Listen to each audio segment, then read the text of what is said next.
follow you to go do lost. Hey, what is going on, everybody? It is January 23rd, 2021. Welcome to episode number 19. Yeah. Wow. Okay, cool. This is our 9th episode together of the Mo Banter Podcast. I am Mo. I am Nathan. Ni hao, Nathan. That's Chinese, right? Yeah. Got it. That's from Ni hao Kai Lan. That's from you watching all that all that little Nick stuff. Homie, you gotta learn what you gotta learn. Oh, I forgot to put my homie on here. Oh my gosh. Kids today know nothing about that. Yeah, it's a different time, man. Yeah. You got lucky because you had TV when we first. Oh my God! Come on, little homie. Don't let me down right now. It's not even you. It's me that let you down.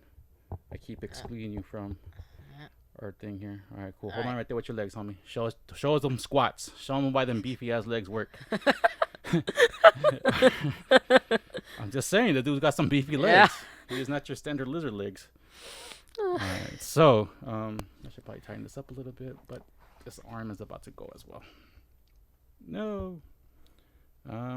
Anyways, so Technical difficulties. He's gonna fall. Don't fall. Come on, clamp with your legs, homie. Clamp with your legs. Clamp. All right. You're gonna stay there as much as you can. All right. So this is episode number 19. Woo. We're almost to 20. And then this setup was a little bit more difficult because we got this big chair in the back that I'll probably talk about later because, I'm almost trying to pimp this show for some free stuff or at least for something that we can work for. But as always, that introduction was Lost in My Cups. That's my cousin's first single, your Uncle Howie's first single, Lost in My Cups, from WorldZ, aka Howard Dollar. You can find them here behind us on the YouTube. All the links to the music, including YouTube Music. Google Music doesn't exist anymore. Really? No, they changed it to YouTube Music. Oh. All the links will be in the description below, as per usual. And of course, per usual, I gotta promote my peoples. This is one of my artist friends, Brissia Jiménez. She has her little product going, Lil'zzz, which you can find at Twitter at Lil'zzz, which is LIL_ZZZS.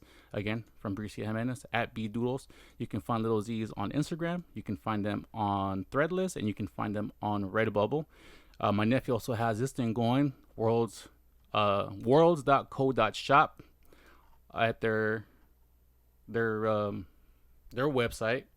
And this is all their stuff. Again, this is my nephew with a bunch of his friends who just in 2020 decided, you know what? We're going to do our own thing, create it. I'm super proud of him. Brandon, how about you stop being a punk and, hook us up with something, man? Anyways, you can find them, again, at worlds-co.shop. You can find them at worlds_co on the Instagram. And you can also find them at worlds_co on Twitter as well. That is all brand new stuff. For the time being, what are we going to put in the back?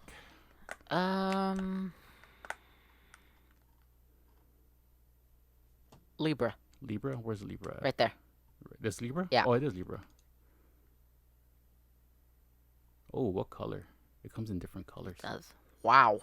Let me see. We can do green. We can do royal blue. We can do red. Oh, you know what? We just do purple. Yeah.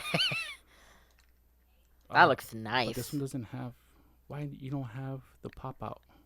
To the left. The next... No, right there. But it's not the pop-out like the other one. Oh. No, why you don't pop-out? Because then I can put you in the middle. Okay, we're going to have to go to this one. You have a Libra here. Because this one does have a little pop-out. Technical difficulties, people. Do they have the Libra pillow? Probably. Scroll down more. More. Oh, Gemini. Right there. Going right there. Yeah. Cool. So you can find all of those as well. Bam. Yeah. There we go. Okay, cool. Does that show up correctly? It Yeah. does. All right, sweet. We got it. All right, so we'll have that in the back. So this was going to be an NFL podcast because we still haven't got to any GSL Super Tournaments. The next Super Tournament starts this Tuesday coming up. I think Sometime it's this actually month. Monday. Well, our Monday, their Tuesday, Tuesday. because Korea's like 9-10 hours ahead of us. Oh, yeah. So, okay, that starts. So maybe we'll start watching that, and maybe we'll start catching up with that Yeah. because football is going to be on hiatus next week. What else do we have going? Once again, all those matches can be shown on Africa TV's YouTube channel and their website. That's AFREECA TV. Still not a sponsor? Still not a sponsor. Ass. But yeah, maybe we'll start watching that because we still haven't watched a super tournament like to catch up or anything because those matches do take forever because it's first to 5 or best of 5. Yeah. And for anybody who doesn't know StarCraft, it can be really long games. Even with everything they did to speed up the games, can still be a while. So we'll probably get back to that. We did watch some NFL today. Actually, we ended up watching UFC 256, which was Conor McGregor's return after something like an 18-month hiatus or a year hiatus. He came back to challenge Dustin Poirier of Lafayette, Louisiana, I believe. This is their second match together. They are now, well, spoiler alert, because we're gonna go through some of the matches that we actually saw. So if you guys don't want to hear the actual results, spoilers, just kind of like fast forward all the way to whenever, and when you see this, the spreadsheet in the back, because that's the NFL segment of this. But yeah, we saw that, and it was over fairly quick. I did not expect this to happen, but yeah, Dustin Poirier caught this dude with a nice left that just dazed him, and then he swarmed him, and McGregor did his best up against the cage to kind of juke and jive out of a punch, and he juked and jived himself into a nice right, caught him right in the nose, and at that point it was pretty much GG. I guess that head-to-head series is tied 1-1. But to be honest, I'm kind of liking this new Conor McGregor. I know when he was first up and coming and he was like the guy, he had this bully mentality, and it worked for a bit because that's what kind of got me interested in him. This guy that was just talking a lot of smack, but I felt like he got into his head a little bit too much because he started doing some crazy stuff. One of the crazy things that I didn't like early in his career when he was up and coming is I forgot who he had beat, but there was another guy in that weight division who was like the guy, and that was Jose Aldo of Brazil. And when he had beat him, he actually climbed the cage to get in Jose Aldo's face during an actual live event. And at that point, I kind of stopped being a McGregor fan. Like, I was just waiting for somebody to just whoop his ass. And then Khabib, who is now retired, came and just pretty much dominated this guy. And I think served him a little bit of humble pie. And me and you had spoken about this, that once Khabib had beat him, it seemed like he couldn't really take that loss because he had this bully mentality. And then little by little, he kind of like readjusted his attitude. And right now you're seeing a more humble and hungry Conor McGregor who still wants to be the best. And I think deep down inside he feels, and I think he still has the potential to be a very big like name and even fighter in the lightweight division, which is at 155, and even right underneath that, which I believe is the featherweight division. I believe at 145 or 148. Can't remember how they break down, but he is a 2-time champion in both. And I don't know. It was kind of cool to see that. What did you think about that fight? It was crazy. Like from start to finish, since these two aren't really grapplers, as more strikers, it was just nonstop action. Yeah, and I really did appreciate that because, I mean, not that I don't mind the grappling because I don't, but sometimes it can get a little bit boring, especially when there's no action going on. But this was actually a pretty good fight.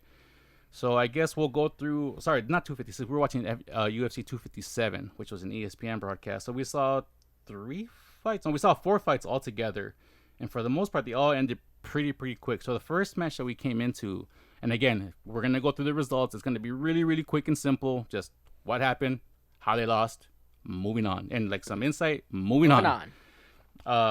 Muradov versus Sanchez was the first one that we saw, and this was the one that Muradov wins after he had hit Sanchez with a nice right, kind of like right on the chin, but like underneath the ear. It's almost like a side throat punch. And once he landed that, like Sanchez was like chicken dancing on the floor, and Muradov just kind of came in after that right and just swarmed him, and that was pretty much it. Like he couldn't catch his feet after that, and they ended it right there on the spot. I believe that was in the second round, second round, or maybe third. I think it might have been third. It might have been, yeah, it was the third because I remember him getting, it was a pretty close fight in the first. The second, Sanchez got his face busted, and that's when they said don't blow your nose, because apparently when you blow your nose, when you have all that buildup, what tends to happen is all the air, the blood coagulates in your nose. So when you try to blow the blood out, you just have built up pressure from all the coagulated blood here, so then it tends to blow out through your eyes, and you get puffy eyes. Yeah, I mean it's a very vicious sport. But Sanchez couldn't recover from that beating, and he had actually got his front leg kicked a lot by Muradov in the first round, and you could see that it was just too much, and Muradov ended up winning that.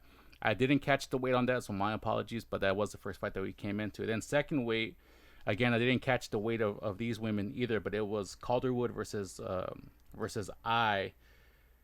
That was a good fight. That was a good fight. And no disrespect to the men.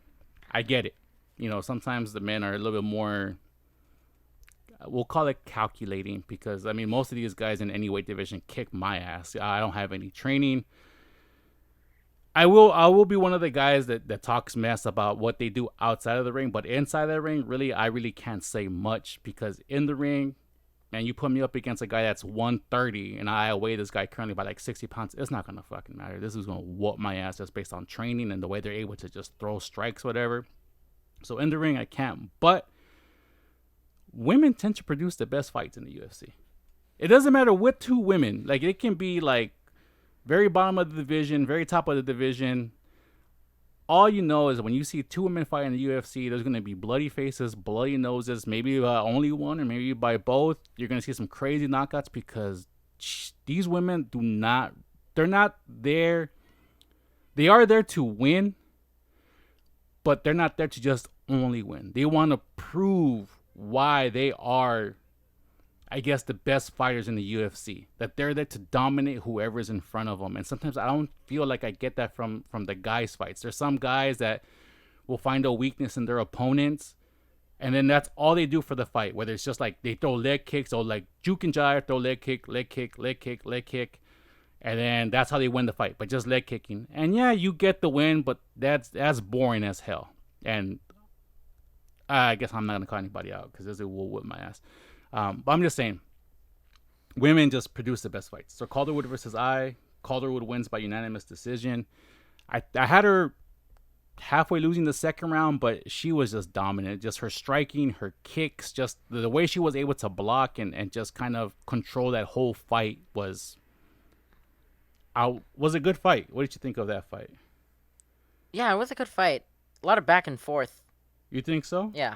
Okay. I mean, it wasn't dominated by Calderwood at all, but I think just overall, I think Calderwood just did more and she produced more damage. Good fight from her, and I look forward to it. And speaking of women who fight at UFC, we don't know who's gonna headline 258, but at UFC 259, which takes place March 6th, I believe was the date. Yeah.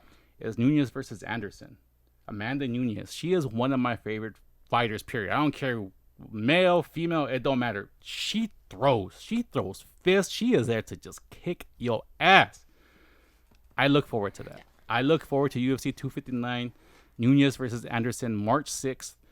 Mark that on your calendars, because god damn, she can fight. I love seeing her fight. Also, mark your calendars. March 27th, UFC 260. Miocic versus Nagano for the heavyweight division. This has been a match that's probably been maybe a year or two in the making, if I'm thinking correctly. Because again, like we're passive UFC fans. We don't watch like every UFC cards.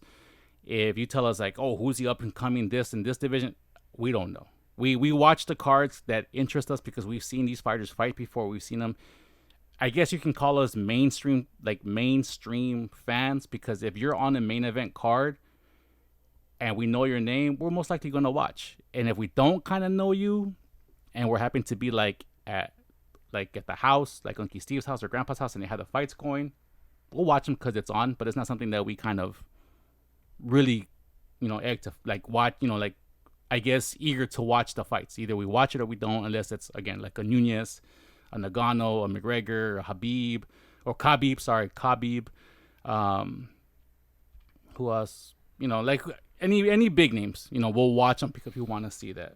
So yeah, those are cool. And then after that, we had Hooker versus Chandler at 155, which is the same division of the heavyweight, which is McGregor and Poirier. They fought. This one was over fairly quick. Did it go to it only went to the first, didn't it? Yeah, so Chandler caught Hooker with a right, swarmed him, and just Hooker just couldn't respond, and that was pretty much GG from that point. And then the main event after that was a co-main event. The main event after that was McGregor versus Poirier.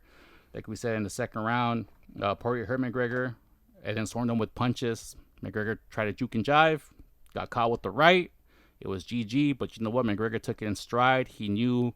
He came out again, a different Conor McGregor, who I feel has learned from his past mistakes, from his past mentality, and now he's trying to focus back on what made McGregor, what made him the pride of Ireland, as opposed to being like this loudmouth guy who was just trying to bully everybody. And I feel like now that he's more humble, I just want to see this man produce great fights, and I think it actually will be.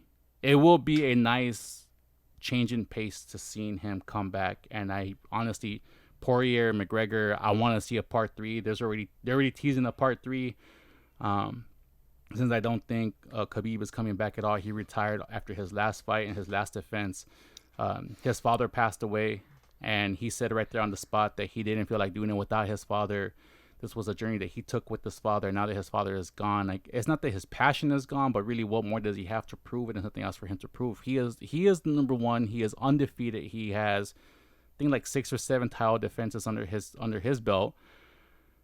And this fight between McGregor and Poirier, to me, honestly didn't show anything other than what's expected of 2 excellent fighters. But it's not something that all of a sudden makes you guess, oh my god, what if this Poirier version or this McGregor version fought Khabib? I'm gonna be honest, from what I saw, Khabib will still dominate both fighters on the ground like he did the first time. He was just a different animal,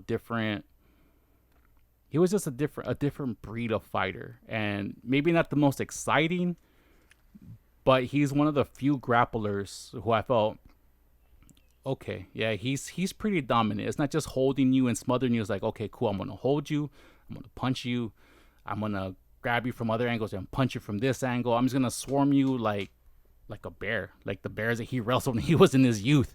And there's if you look at Khabib, if you go put like Khabib, like wrestling bear, there's video of this dude as a kid with his dad right there watching, wrestling a bear, like a bear cub. And again, different animal, different breed. Just, it was good, and I liked that card. Actually, this card was actually one of the best ones I've seen in a while. Like, nice strikers, nice fighters, good everything else. So that was that UFC. You have anything else to add, or no? Nope. All right, cool. So now we're gonna get to, I guess, the NFL playoffs. Yeah.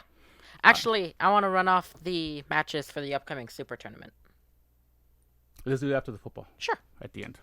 All right, cool. So after last week, you were up by 5 points. You came back. It was 62-53. I was up by 9. And now you came back, and now you're up by 5. How we got there. So we both had the AFC. We had the Bills and the Ravens. You want to do recap as we read off the scores? Sure. Okay, cool. So the first match, or the first game that we are going to cover is the Bills at the Ravens. The Bills ended up winning that 17-13. You had a 9-point spread on that. I had a 15-point spread on that. I was closer, but for the wrong team. Did you turn off the thing so that they can see Oh, it? no, I did not turn off the thing. This thing, right? Yeah. Yeah, okay, cool. Oh, and then I got to zoom in. Was it Alt plus or? Control plus. I got you. I'll hit control. Go ahead. Go for, Oh, the plus? I control. Yeah. Where the hell is the plus? This is go? Click on the white bar at the top, right there. That activates it. Go. And then you can zoom in. Okay. All right. That should be better. Is that better? Yeah, it's better. It should be good enough. Okay, so the first match, or the first game, was Bills at Ravens. It was a 14-point game. The Bills actually dominating the Ravens. You had this as a 9-point spread. I had as a 15-point spread, but the other way around. You had this one called. How do you feel about the call? How do you feel this game went compared to how you thought it was going to go? I'm honestly kind of surprised that the Bills won by 14. You know what? While we're on the topic, let's talk about the field goal attempts. We'll get there, but Okay. give us your recap on this. So, I'm honestly surprised that the Bills won this by 14 because They just smothered Lamar Jackson. They saw what the Ravens did against Derrick Henry and did that against Lamar Jackson. Okay, so yeah, so again, we try to keep up with as much as we can. For the most part, it's easier to keep up with the players than it is to keep up with the staffing and everything else. After the Ravens beat Tennessee by smothering that aspect of it, I thought this was going to be closer. It was not. I felt like the Bills had a game plan to stop the run, knowing that Lamar Jackson can run, knowing that the running game was kind of feeding off of that because of the read option. For the first half of this game, it was read option, read option, read option, maybe a throw, read option, run, and the Bills had an answer for all of that. And then I found out who is the OC coordinator or the offensive coordinator for the Ravens. The offensive coordinator is, what is this guy's name? Roman. I can't remember his first name. But anyways, he was the same offensive coordinator that was in San Francisco, while Greg Roman, while Kaepernick was there. Looking at this game against the Bills and looking at Kaepernick's career while he was with the Niners, the problem here to me is Greg Roman. This game looked very similar to losses and playoff losses that Kaepernick started suffering after his first season. My whole take on it is this. It's a read option offense. There's a reason why this is called the read option. It shouldn't, in my opinion, and again, this is just me coming as somebody who has loved football for 20 plus years, who looked at the game, who studies every single play. I try to call the fouls as they happen, the flags, and I try to kind of get in there because I really do love football at that level. You know, not crazy enough because it's not my job to really care about every player and every coaching staff or whatever. But as far as just the game, I love the game. The problem to me with this is Greg Roman. Either he needs to be fired or he needs to have pressure to evolve his game plan that's not this easy to defend, because read option and runs against a team that is really good against the run makes no sense. But there was almost like no type of urgency to change from that somehow this was going to work eventually. And the Bills were like, nah, this is not going to work. And it didn't work. And I think either Greg Roman needs to be fired or he needs to be, again, pressured to change this and to adjust his play calls. Because if he remains there, Lamar Jackson is going to suffer the same fate in the short term as Colin Kaepernick. There's something in Lamar Jackson's face and his gamemanship and something else where I feel that he's frustrated with the way that he played. And I get that. But he is still a young quarterback. And he's not, at this point, I think, as refined as, say, like a Penny Manning was later on in his year, even early on, because that's not what he was kind of brought to do. He was brought to do certain things, similar to Kaepernick. He was brought to do certain things, but the thing is, once those things don't work, he can't really play himself out of it. They need to train Lamar Jackson into how to become a better pocket passer who can use his run, similar to like a Russell Wilson, maybe even an Aaron Rodgers or a Patrick Mahomes. You try to take you try to adjust your skill set to be more similar to them, but I think Lamar Jackson is faster than those three guys. I think he's probably the fastest out of those three guys. The four guys, including him, I think he's the fastest one. So while I am surprised at the final result, knowing that Greg Roman was there, I'm actually not surprised at this result after all, because it literally just looked like a Kaepernick game after Kaepernick got found out. The Bills found him out. Now it comes down to like how can they adjust, and it's not surprising, and unfortunately it's going to be one of those things that if they don't fix this, Lamar Jackson's going to suffer in the short term, and who knows. Well, I think we'll see them again. I think they are going to be the team that's either top two or they're going to win the AFC North, either most of the time, or they're going to be up and up in there. And then I guess we'll get to the other team that is up there. And I guess the other game we'll switch over. The other game in the NFC was at Lambeau Field was the Packers playing host to the Rams. We both had the Rams winning. Yeah. I had a 4-point spread. You had an 11-point spread, but we had that towards the Rams. Yeah. It ended up being a 14-point game. How do you see that? I mean, Rodgers just found out that defense. That O-line is much improved. Yeah. They gave him a lot of time. Yeah, and I mean, part of it too, I think, is just that Aaron Donald was hurt and he couldn't play, because that is a very, very, very big cornerstone of that defensive pressure. But without him there, that O-line, compared to how it was against the Niners last year, is very, very much improved. I honestly did not see Aaron Rodgers really in a hurry or flustered throughout that game. And like you said, I think he just found them out and he literally just picked them apart. Like, literally just pick. Aaron Rodgers was being Aaron Rodgers of old. And I think that team is going to be tough to beat. Yeah, but we both lost on that. So we'll move on. Yeah. You want to go Father Time Bowl, or do you want to go? Let's just go in order. Next is Chiefs hosting the Browns. Mm-hmm. And then at that one, you actually had a 5-point spread? Yeah. You had a 5-point spread, but the score was a little bit higher than anticipated, but you did call it round the dot, so good call on that one. And then I had that as a 10-point spread. I lost that by half. What was your sentiment on this game? The end was crazy. Like, once Patrick Mahomes got injured and they had to bring in Henne, that I'm pretty sure every football fan was stressing out. I would probably agree with you. Yeah. It was coming down to, like, the last minute. Andy Reid literally had to dig deep in his big bag of tricks to get that game-winning first down. Yeah, once Mahomes was out, it was struggle time. It was a game. And when people going, oh, but the Browns should have won. They didn't have Myles Garrett. Yeah, they didn't. Myles Garrett, again, is one of those guys who's very, very important, but I believe he had been suffering from the effects of COVID because he was on the COVID list twice this past season.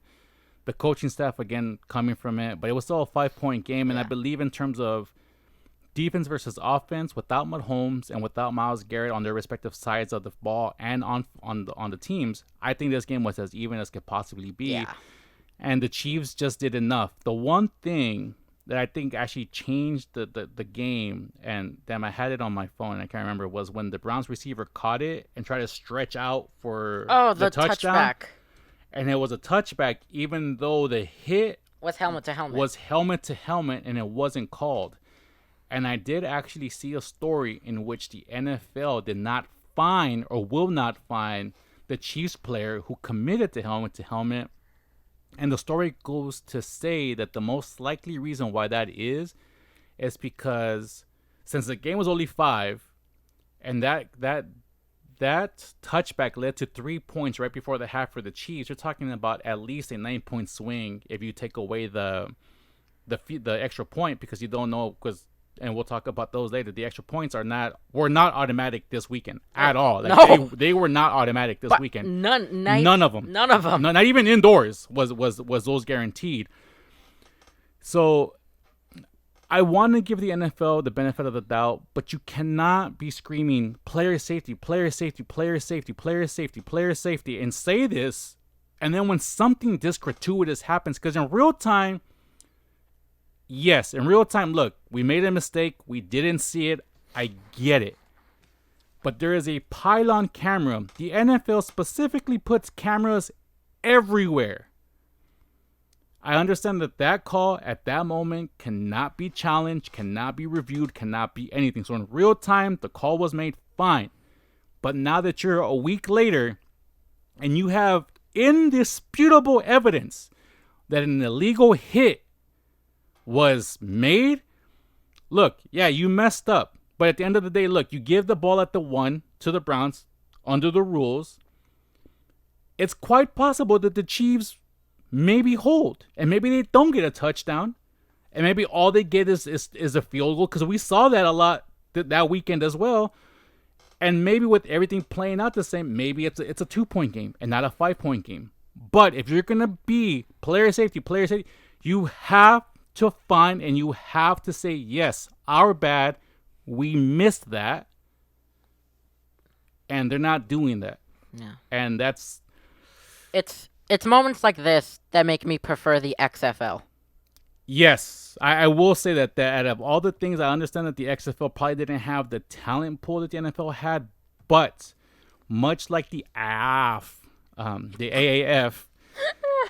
XFL, they said safety, and if something looked wrong, both the XFL and the AAF had a replay booth with a camera to show, hey, you guys might have missed this, and yes, it did slow down the game, but the calls were correct. And I understand that with games already lasting 3 hours, that's fine, but at the end of the day, I'd rather watch a game that takes me 320, 330, knowing that the game was played in the utmost efficient and safe way possible to call and to give each team the rightful chances that they had based on penalties and plays, than I would watching a 3-hour game and we're here talking about the illegal hit that should have been called with the potential for the Browns to actually win that game. Because that was a big momentum shift right there on the spot that the NFL missed. And I think it's absolute trash that they don't actually really, to me, they're not practicing what they preach. That was a player safety moment. F the game, F the result. There's nothing you can do about that because we don't know. But, and if a legal hit is made, intentional or unintentional, it is an illegal hit by your rules. Find the man to make sure, and you blew the rest. Take it. Fuck it. You take it. I mean, that's kind of my whole take. But you know what? But it's funny because both of us had the Chiefs winning that game. We both picked the Chiefs. But at the last quarter, we're like, come on, Browns. Come on. Like, punch it in. Like, we were both rooting for the Browns. And they were our Cinderella team. And to be honest, I think there's a dynamic shift going on there in that conference in the AFC North. And Steelers, how you like that? Who got clapped on, homie? Because the Browns didn't get clapped. They only lost by 5. They lost by 5. And they were in the game until the last minute. Until the very end. Yeah. And you can say, oh, yeah, but we came up and we outscored them like we had mentioned. But you know what? You guys were losing 28-0, and the Browns did not give that up. So you guys got clapped on early on, and that's just kind of how it went. So all right. Let me sidebar real quick. I want to talk about 2 things. Sure. First of all, Steelers out here calling the Browns classless is a thing. You're the classless ones for not posting the final score of the game you lost. All right? Don't. What am I going to say right now? I don't know. Don't say.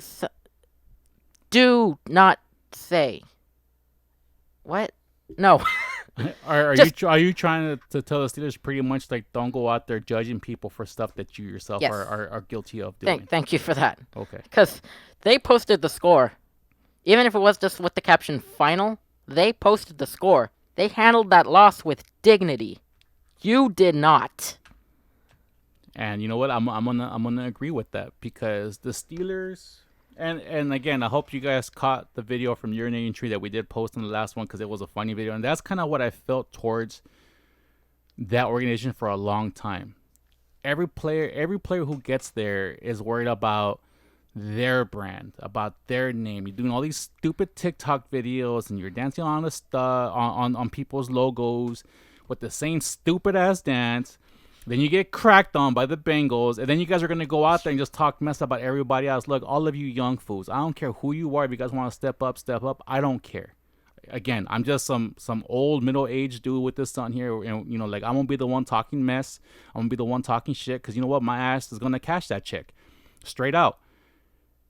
All you young people, worry about the job first. And this goes beyond like the NFL players. Anybody who's young, I get it. We live in the world now with social media. You become a celebrity before you earn anything. Before you make your mark on this world, a lot of you become celebrities, whether it's TikTok celebrities, Instagram celebrity, Twitter celebrity, whatever. the way the world seems to work now is not the way the world actually works at all, period. I don't care about how many followers you got at what age. I don't care that you have all this prestige on a social site. I don't care about any of that. How are you going to handle yourself on the court during your profession?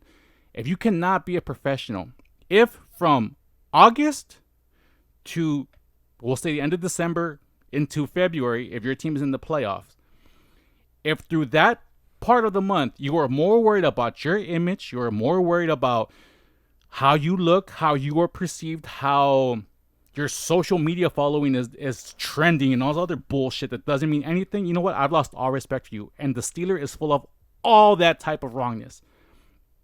If from August to February, you're not in a football mindset, what can I do to help my team win? Not some bullshit ass dance midfield on somebody else's logo. Not some stupid ass like locker room dance as a team when you guys are 11-0 talking all this mess. Oh, look at us. Blah, blah, blah, blah, blah. I would call out my own team on this, and I have called out my own team on this. If you guys want to go on back on YouTube when I was vlogging, I called my team out on a bunch of this, and especially players that would do some stuff like that. Was this after the playoff game they lost to the Giants? I was kind of mad at Kyle. What was his name? Shanahan. No. Damn, what was the player's name? I was messed up because I did call him the Frisco Buckner, which was kind of a play on Buckner from the Red Sox, who let a ball slip through his hands. Oh yeah. And I did apologize for that because again I was young and stupid, and then hearing that I guess nothing has changed in the last 10 years or 6 years or 8 years, however long that was, that people are making death threats against him, and that's why I kind of not necessarily took back what I said, but I kind of defended a little bit more on that because I mean we see it all the time. People making mistakes and people's first instincts for whatever crazy reason is to make death threats. Yeah. Valdez Scantling, Marcus Williams. I don't get that. If you're one of these people online that do death threats to people's moms and players and their aunts and all this other stuff, if that is your first inclination to do this over a game, at the very end, this is entertainment. It's a game. If that is your very first inclination to do that against somebody who makes that mistake on field because you lost like $50 on the bet, you deserve to get punched in the fucking throat and the back of the neck repeatedly. Because never, ever, ever, ever should anything of this stature, a game of any sort, result in you making a death threat towards anybody. Now, if somebody had attacked your mom, your son, your daughter, your family, if somebody physically or mentally attacks a member of your family to the point where it's catastrophic to their health or just well-being, then yes, I'll be the first one to admit, literally, if somebody did that to my family, hey, bro, we going at it. Like, we talking death threats and we talking death promises. That's just literally how it is. But if it's a game, how many times have we seen the Dodgers lose? How many times 4. have we seen Kershaw kind of choke it up in the playoffs? How many times? I mean, even us, we've had 2 Super Bowls where mistakes were made that our team doesn't win. Also 2 Super Bowls that Shanahan choked. Exactly, but I mean, the Falcons, I don't really care about. And then, we had those 2 almost against the Giants that just didn't turn into anything. Not once did I ever have, I'm going to go make Kyle Williams was the guy's name. Kyle Williams. It came in, Kyle Williams. Not once did I ever think, I'm going to go make a death threat online. Hell no. Like, yeah, I'm going to be angry. I'm going to come and make a video about it. I'm going to be upset about it. Yes, I get that. But not once am I going to go threaten the life of a player, of a coach, of a player's family, players, whatever, coach's family. Like, no, that is so beyond just stupid. And if you do that, you deserve to get punched in the throat and punched in the back of the head repeatedly. And I mean repeatedly until you lose consciousness and some damn sense is knocked into you. Either by a throat punch or a combination of a throat punch and a back head punch, because you deserve that. Don't ever threaten anybody's family, life, livelihood over a damn game. And for any fan who does not understand that, you're dumb as fuck, and you deserve to get a throat punch, and you deserve to get punched in the back of the head repeatedly. Female, male, teen, tween, or in between, I don't care. If your first inclination is to make a death threat, You deserve to get punched in the throat, in the back of the head. Yeah. And with that, Point number 2. okay. Here's an example of why the XFL is better than the NFL. Wow, So, you said better. yeah. Okay. So, at the end of a Week 5 game, pitting the Seattle Dragons against the New York Guardians, the Dragons, I believe, kneeled on 4th down with about 9 seconds left. With the XFL's new rules, when you kneel, it stops the game clock. So, based on that, the Guardians still had 9 seconds. And another rule of the XFL is that you can go for a 1, 2, or 3-point conversion after a touchdown. And the Guardians were only 9 points behind. So, with that 9 seconds, they could have potentially gone for a touchdown and a 3-point conversion and tied the game up, sending it into overtime. But the refs didn't catch this, and they left the field, and everyone thought the game was over when the Dragons kneeled on 4th down. But it wasn't. Shortly after the game, the XFL put out an apology statement stating what they did wrong. And I think that that's good of them. They acknowledged what they did wrong, and they made it public that they acknowledged what they did wrong. So and you then like the accountability? Yeah. Okay. And then the NFL does this garbage. I mean, I remember you being really big into the XFL. That was like your league, like you followed because you saw that kind of come up. And I remember you being the one with the rules and everything else. Because like the rules and everything else, I really don't know outside of like the base rules that they share with the NFL. But you were the one that told me about the 3 points, how that works, and the kickoff and everything else. But yeah, the same thing with the AF. I will again double that sentiment and be like, yeah, I do like the accountability. I don't like the hiding. I don't like the covering. I don't like treating your viewership like we're stupid and we literally don't know what the hell we're talking about. Like, the evidence is there. You watch this game long enough, you pick up the rules, you pick up everything else, and if you mess up, you mess up. That's just human nature. If you're going to have bad judges, you're going to have umps, if you're going to have refs, if you're going to have this who are human in nature, you're going to get human error. That's why you guys put cameras everywhere. If you guys refuse to, to try to implement some of the changes that, in my opinion, made the AAF and the XFL a lot more immersive to watch, and to kind of include some of the how do we call this? I guess some of the aha moments that as a viewer I get going, hey, isn't that an illegal blow? Isn't this, and that? And then in the XFL AFF, you go, okay, cool, I was right. Like, yeah, I did see that. Like, that to me made it a lot more interesting in terms of like, okay, I do know what I'm talking about. Just as a fan, not because I want to be a ref, not because of anything, but it just gave me like that, okay, cool, like I'm learning this game. I'm learning what makes a foul. I'm learning this. I'm learning that. And then once you go through the replays, I'm like, oh, okay, cool. Like, okay, I see the explanation. I understand it. Ooh, I don't agree with it, but I can kind of see why it's borderline. You get some of that with the NFL, but when they miss a call, and then with something like this being so blatantly obvious and you refuse to really acknowledge it, it's trash. But at the same time, what are you supposed to do? Because it's really the only product that's out there that's like this. Yeah. And honestly, right now, I'm hoping that the XFL comes back. And I'm hoping The Rock can take it to a new level where it actually does kind of compete with the NFL in terms of talent at some point, which I think it could happen. Because I think it's different enough where I think it could take away some talent once it builds.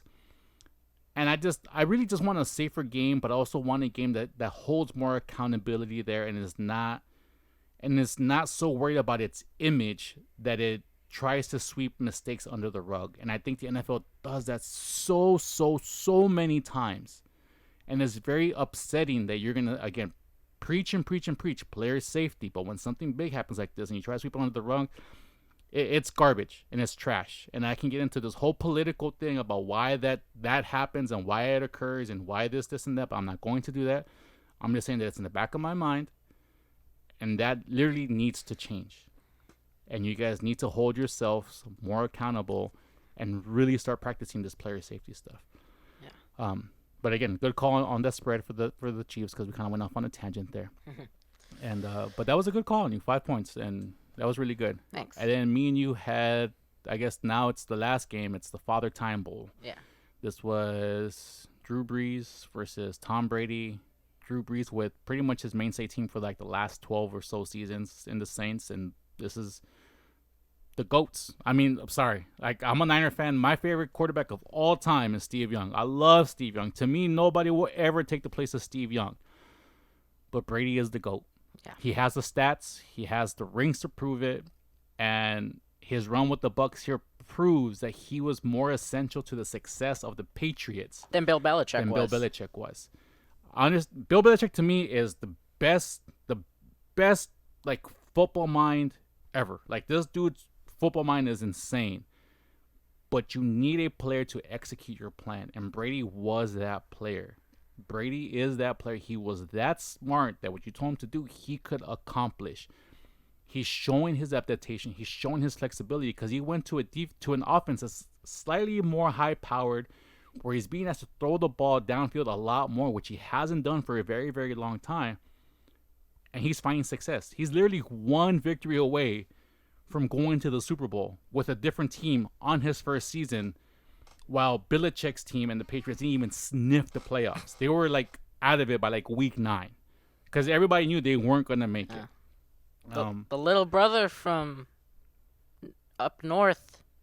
And then, I think. so the Bucs ended up winning 30-20. You had this as a 17? Yeah. 17-point spread. I had it as an 11-point spread. I was 1 point away from getting that spread, but we both get the win there. What was your take on the Father Time Bowl? To be honest, it was a little... I feel like the offense... I don't know if it was the defense being too good, but I feel like the offense wasn't firing on all cylinders from either team.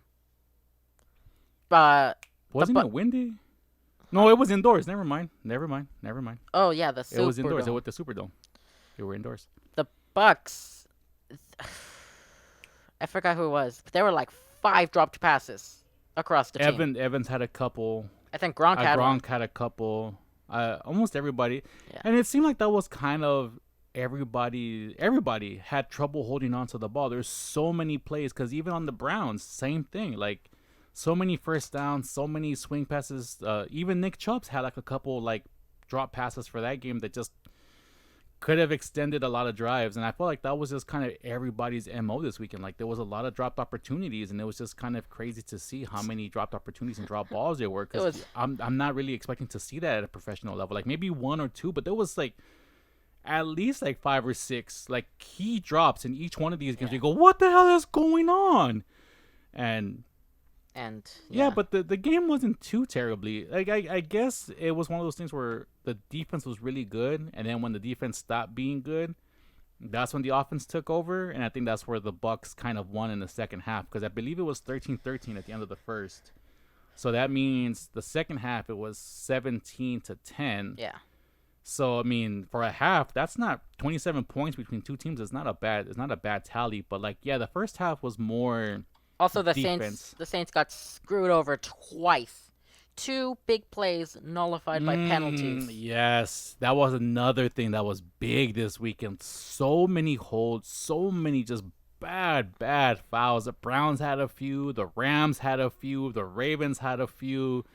Like, all the teams that ended up losing had a bunch of big plays just called back on just holds and just bad fouls. Or even when you would get the stop, I believe 2 teams, the Browns being one of them, and I believe the Rams being another, just getting called offsides or being, just being drawn offsides, encroachments, or whatever the case may be. Just, yeah, something needs to shape up there with how it actually is.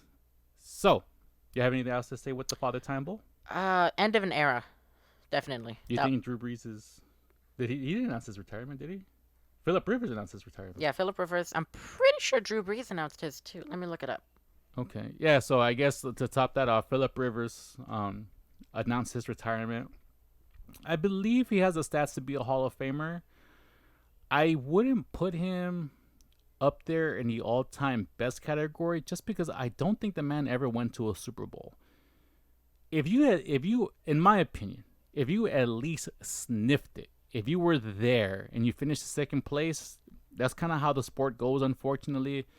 Look at somebody like Jim Kelly, who is an all-time great for the Bills. He went to 4 straight, and unfortunately, the NFC East was just a monster for that stretch of time, and they lost 4 straight. But I mean, he went to 4 straight Super Bowls, and unfortunately, it's one of those things. But to me, he's still an all-time great quarterback because he was able to have a team, lead a team to get there 4 consecutive times. Yeah, unfortunately, he lost and never got a ring. But just individually, I would put him up there as an all-time great, along the sides of like Marino, who never won one. Who's another guy who never actually won one? I mean, I guess there could have been so many people in that category, but I guess for me, Jim Kelly and Dan Marino will be the ones that kind of had like the prestige of doing certain things that just never like climbing that mountain. There might be others that I'm forgetting right now, but Phillip Rivers is not one of those guys that I would put in that same level of stature, just based on his playoff record. For me, an all-time great has to at least sniff the ring and have that wiped away, and being able to repeat that consecutively is what. But he is a Hall of Famer. He's going to have the stats. He had the stats. I mean, the man knows how to throw touchdowns. He knew how to play. He was on a couple teams that got 13, 14. I believe he was even in one team that might have gone 15 wins. But I remember him being part of the Chiefs, the Chargers team, who went 14-2, and then they ended up losing in the first round. I believe that was Marty Schottenheimer's last season as Chargers head coach, and I believe that might have been like Phillip Rivers' like 4th season or whatnot. But that was pretty much his best finish ever. He never actually sniffed a Super Bowl ever. But hey, you know what? You gave it 17 good years or however. No, actually 17. I think it was 17. 2004. I think it was 2004, 2005. Around that time, he came out of the same draft class as Eli Manning. Who actually got 2 Super Bowl rings. You got 2 Super Bowl rings. You can call him lucky if you want, but he has 2. And for all the comparison of like, oh, Peyton Manning is better and Peyton Manning this, yeah, he has better stats. But you know what? Eli went to 2 and he won 2. The second, he never lost 1. So when he made it, made it and he won. So the Super Bowl Broncos won against the Panthers was. And it was all defense. The defense, yeah. Yeah, it was all defense. It was Von Miller in that defense who just kind of controlled Cam Newton, because at that point, Manning couldn't even throw the ball 10 yards without really having a big decline in velocity there. So that was that defense. So in my opinion, the 2 that the Eli won are more legit. Especially since they were against the Patriots. Than the 2 that Manning won. Yeah. I think Manning as a whole, regular season, record, everything else, yeah, he's a better quarterback than his little brother. But when little brother made it to the Super Bowl, he made the most of his opportunities and he won both. And he was a big reason why they won both. And it wasn't like he got carried by the defense or anybody else. He contributed to both wins. So in my opinion, Eli is the better Manning brother. Boom! I'm going to call it. People can be mad if they want. Don't care. If you disagree with that, send your complaints to moebanterpodcast@gmail.com. That's moebanterpodcast@gmail.com. Boom. There you go. If you want to complain, there you go. That's the email you complain to. So, with that being, do you have anything else to say about that? Drew Brees, yeah. Yeah, he's done. He's done? Yeah. And you know what? He's going to go as an all-time great. I think he only has 1 ring with the Saints. Yeah, they beat the Colts. They beat the Colts, so he has 1 ring. Yeah, I mean, the man had records. He was literally this whole season, him and Brady were off trading records for most touchdowns thrown. I believe even most yards thrown or close to most yards thrown. He's up there, man. He's up there as a guy who's going to go up there as an all-time great. Had a long career. I would put him up there as an all-time great. It's just the NFL is a very hard monster. But if you can get that 1 and you can have a bunch of records to kind of show for it, you know what? I'll put you there in the all-time great category. And Drew Brees is up there. It was fun to see that run. I do recall the Saints winning that Super Bowl because we actually have a Saints football because you were younger when that happened. And you have a New York Giants football, which kind of still hurts me because that was on the back of the Niners. A Steelers But football. we got those. We got a Steelers football, which we'll probably burn at some point. Yeah. Uh, Yes. Yeah, I'm all for that. And then we have a Saints football, and this is a tradition that we don't hold anymore. Yeah. I guess it's just because sometimes we just don't like the teams that are playing. Yeah. But like the ones that we do have is because they were either like for the Giants, you had a big fascination with New York because that's when your Auntie Carol had just gone to New York, Yeah. and you just had this big fascination with New York at the time, which is why we got those. The Saints was just one of those things. This was after Hurricane Katrina had hit that whole region of the U.S., and this was the first season that the Superdome was open after Katrina, and it was kind of like that feel good story of like this part of the nation needing that win to kind of just feel complete again, to kind of get up to. Yes, it's not going to take away the devastation that Katrina caused upon that part of the region at that time, and even to this, you're still kind of feeling the effects of that because when the new hurricane hits, it's still not recovering from Katrina. Yeah. And again, more political aspects that go along with that, which we won't get into. But it was a feel-good story, and when they won, it was just like, oh my God, yeah, like they won, like good for that part of the country, good for that part of the nation, good for the people of New Orleans, good for the people of Louisiana to kind of just have something to celebrate after a horrible year. That's the reason why that we have that football. And but yeah, man, it was a good run, and Drew Brees, nothing but respect, and I hope you find happiness in your new life. And GG, no re. But hold your head up high. You're gonna be up there, man. So you'll be remembered as one of the all-time greats. Anything else? No. Okay, so Right, so let's with get on those out of the way, we now have. Let me see. Let me move this keyboard a little bit down, so I'll just stretch us far. I can move this phone out of the way. to. Oh no! Oh no. Oh no! Up. Okay. So then we have. It's still at the Chiefs, right? Yeah, because it's the highest seed. Okay, so at the Chiefs, bam, bam, against the Bills. Now we'll take away that plus sign. I'll take away that at sign, actually. And then we have at the Packers against the Bucks. All right. Right. And then with this, what we ended up doing, since we kind of always add something, and you called the spread, which was really good. You got the point. Oh, the point totals. So after this is how you came to actually be 5 points ahead. You were down by 9. You beat me by 8 on the Bills game because you called that. You got 9 points for that. I got 8 for that. So that pretty much wiped all of my lead in one game. Thank you, Ravens. And then we both called it wrong on the Packers-Rams game, but we got 3 points for that because of 2 touchdowns, 1 field goal. We called the Bucks game correctly, so we got the same points for that. And then when you ended up taking the lead was we both had KC winning, but you got the spread and you got the 5.5 points because it was 11 points that we got from the team winning, but we upgraded to the next point up. So that gave you 6 points. That was the 1 point takeaway to cover the 9-point spread. You're up by 5 because the extra 5 points off that spread puts you in the lead. So you are on the lead. So good calls again. Thank you. A very good call and very good call on that spread. Okay, so now we go. Oh, and then with that all being played, the next rule that we have for a bonus is if we can correctly guess the game's final score, it's 100% bonus rounded up to the nearest point. And that still stacks up against the spread and everything else. So if you get the spread, which you'll get 150% points because if you score the game correctly, obviously you're going to get the spread. Yeah. And that's 150 points that we can get right there on that bonus. Let's see if we can actually do that. But what game do you want to call first? Chiefs-Bills. Chiefs-Bills. Okay, so Chiefs-Bills. You want to go first or should I go You first? go first. Okay, so for me, this one is hard because I have. I don't want to say I downplayed the Bills, but I did underestimate how prepared they were going to be for Lamar Jackson. Seeing how they controlled them, I think that defense is playing out their minds right now. They had something to prove after the Colts game. They didn't choke. If anything, they came out and showed what kind of defense they were meant to be.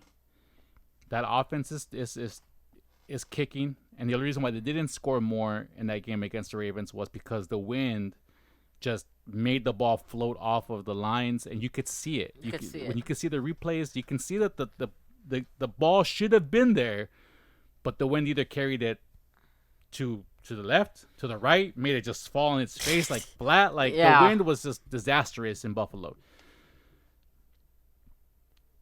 With Mahomes being injured, and you said he's cleared to play, but it's a concussion, man. Like it was a hard hit, and I mean nobody really knows, but I mean I blacked out right after Christmas here at home, and it hit the back of my head on the floor, and this was on carpet. Like I don't remember anything. I just remember blacking out, but it hit my head. I'm gonna say I hit my head pretty hard because the back of my dome was kind of like loopy feeling for like about a week.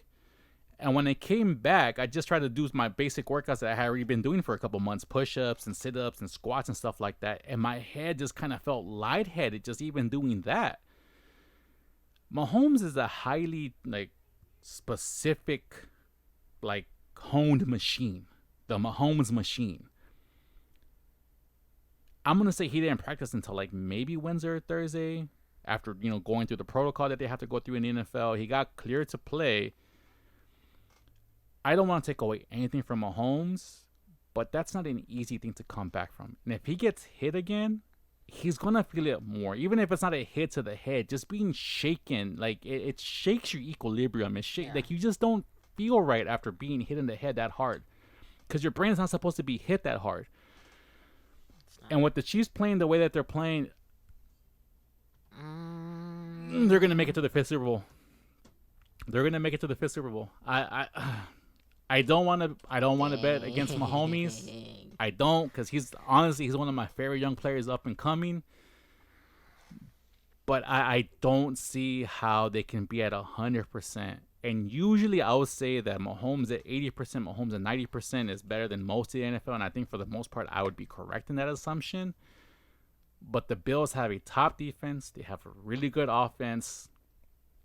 They're clicking on all cylinders, and from what I know currently, they don't really have any catastrophic injuries that they cannot overcome at this point. So I will say the Bills win. Damn. See what they scored. Let me see. And they're playing at the Chiefs. Damn, I don't know. See, they beat the Ravens by 14. They beat the Colts by 3.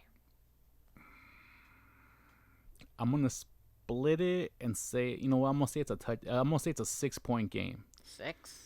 I'm gonna have the Bills winning 30-24. That's a 6-point spread.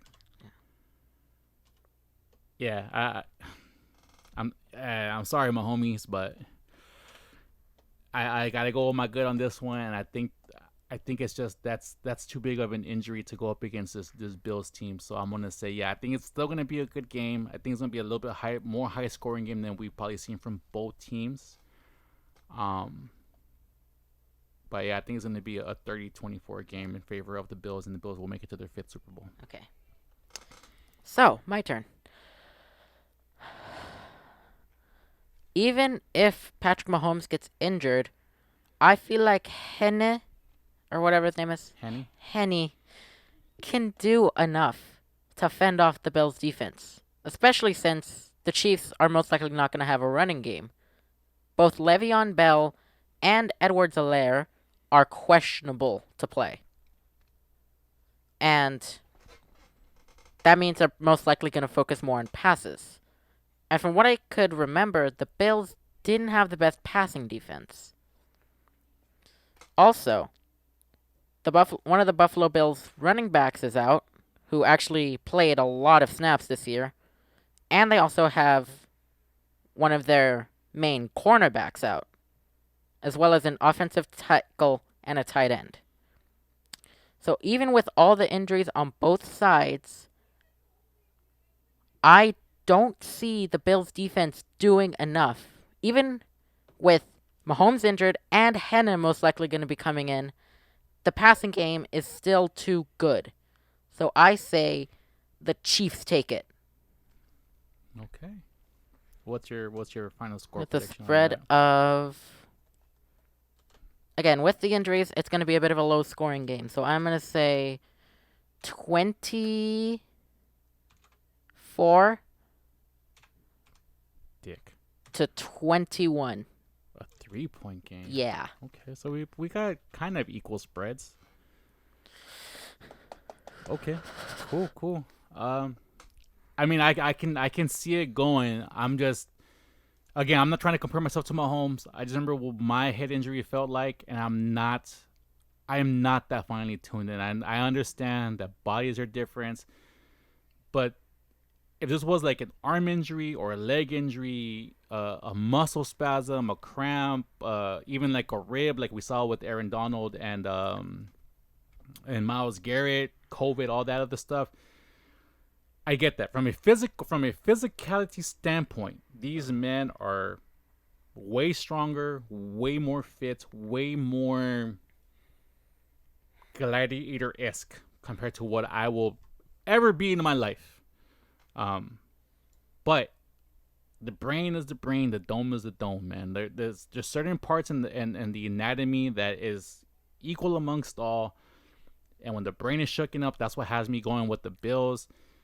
It's just going to take one or two good cracks to hit Mahomes. And you know what? This is a violent league, and he's going to have a big target in his back. I think you're going to see a lot of blitzes from this Bills defense because, like you said, they don't have a strong secondary, so they're going to get beat. It's like, well, you know what? Try to find a way to play zone, to just keep it down to 10, 15 points 10, 15 yards for the first half each. And like, let them kind of just take a bunch of snaps and just put a lot of pressure on Mahomes, and they're going to want to hit him. And if they hit him, I think the drop in quality between Henny and Mahomes is that much where I don't know if I think he'll be able to do enough. I don't think it'll be enough for him to trade blows with Josh Allen and that team, because Josh Allen is playing out his mind right now too. But I don't disagree with you, but I had to make a pick, and I'm picking the Bills. Okay. Okay, so the next one, Packers at Bucks. No. Sorry, at Bucks Packers. at Packers at Lambeau. Do you want to take this first? In the snow. In the snow? Yeah. Do you want to go first? Or? Yeah, sure. Okay. Again, looking at the injury list, there are some key injuries on the Packers side. Some of their players are questionable to come in, including Equanimous St. Brown, Zadarius Smith. Those are the two big ones. There's a bunch of other ones, but the Buccaneers have one big injury on their side. Antonio Brown. Would you consider that a big injury? Because, I mean, he didn't was- even really play. I mean, I guess not having him on the field does, because Yeah. you have to take him into account. So I guess just from a perception standpoint, okay, I can see that. But Tom Brady's too good, especially with Gronk and the other one. Oh, never mind. Mike Evans is questionable. He'll play, though. I think he'll play. You think he'll play? If he's questionable, he'll play. This one's actually pretty tough. It's not going to be a blowout. I feel like it's going to be a pretty close game. You know what? The injuries are slightly in the Buccaneers' favor. Because even with Antonio Brown out, they're still going to have Mike Evans. They're still going to have Gronk. And they're still going to have a decent running team. So I say Tampa takes this and goes to the Super Bowl. Ooh, okay. What's the score on that? I feel like it's going to be pretty high scoring. Both are amazing quarterbacks. So I'm going to say 28 to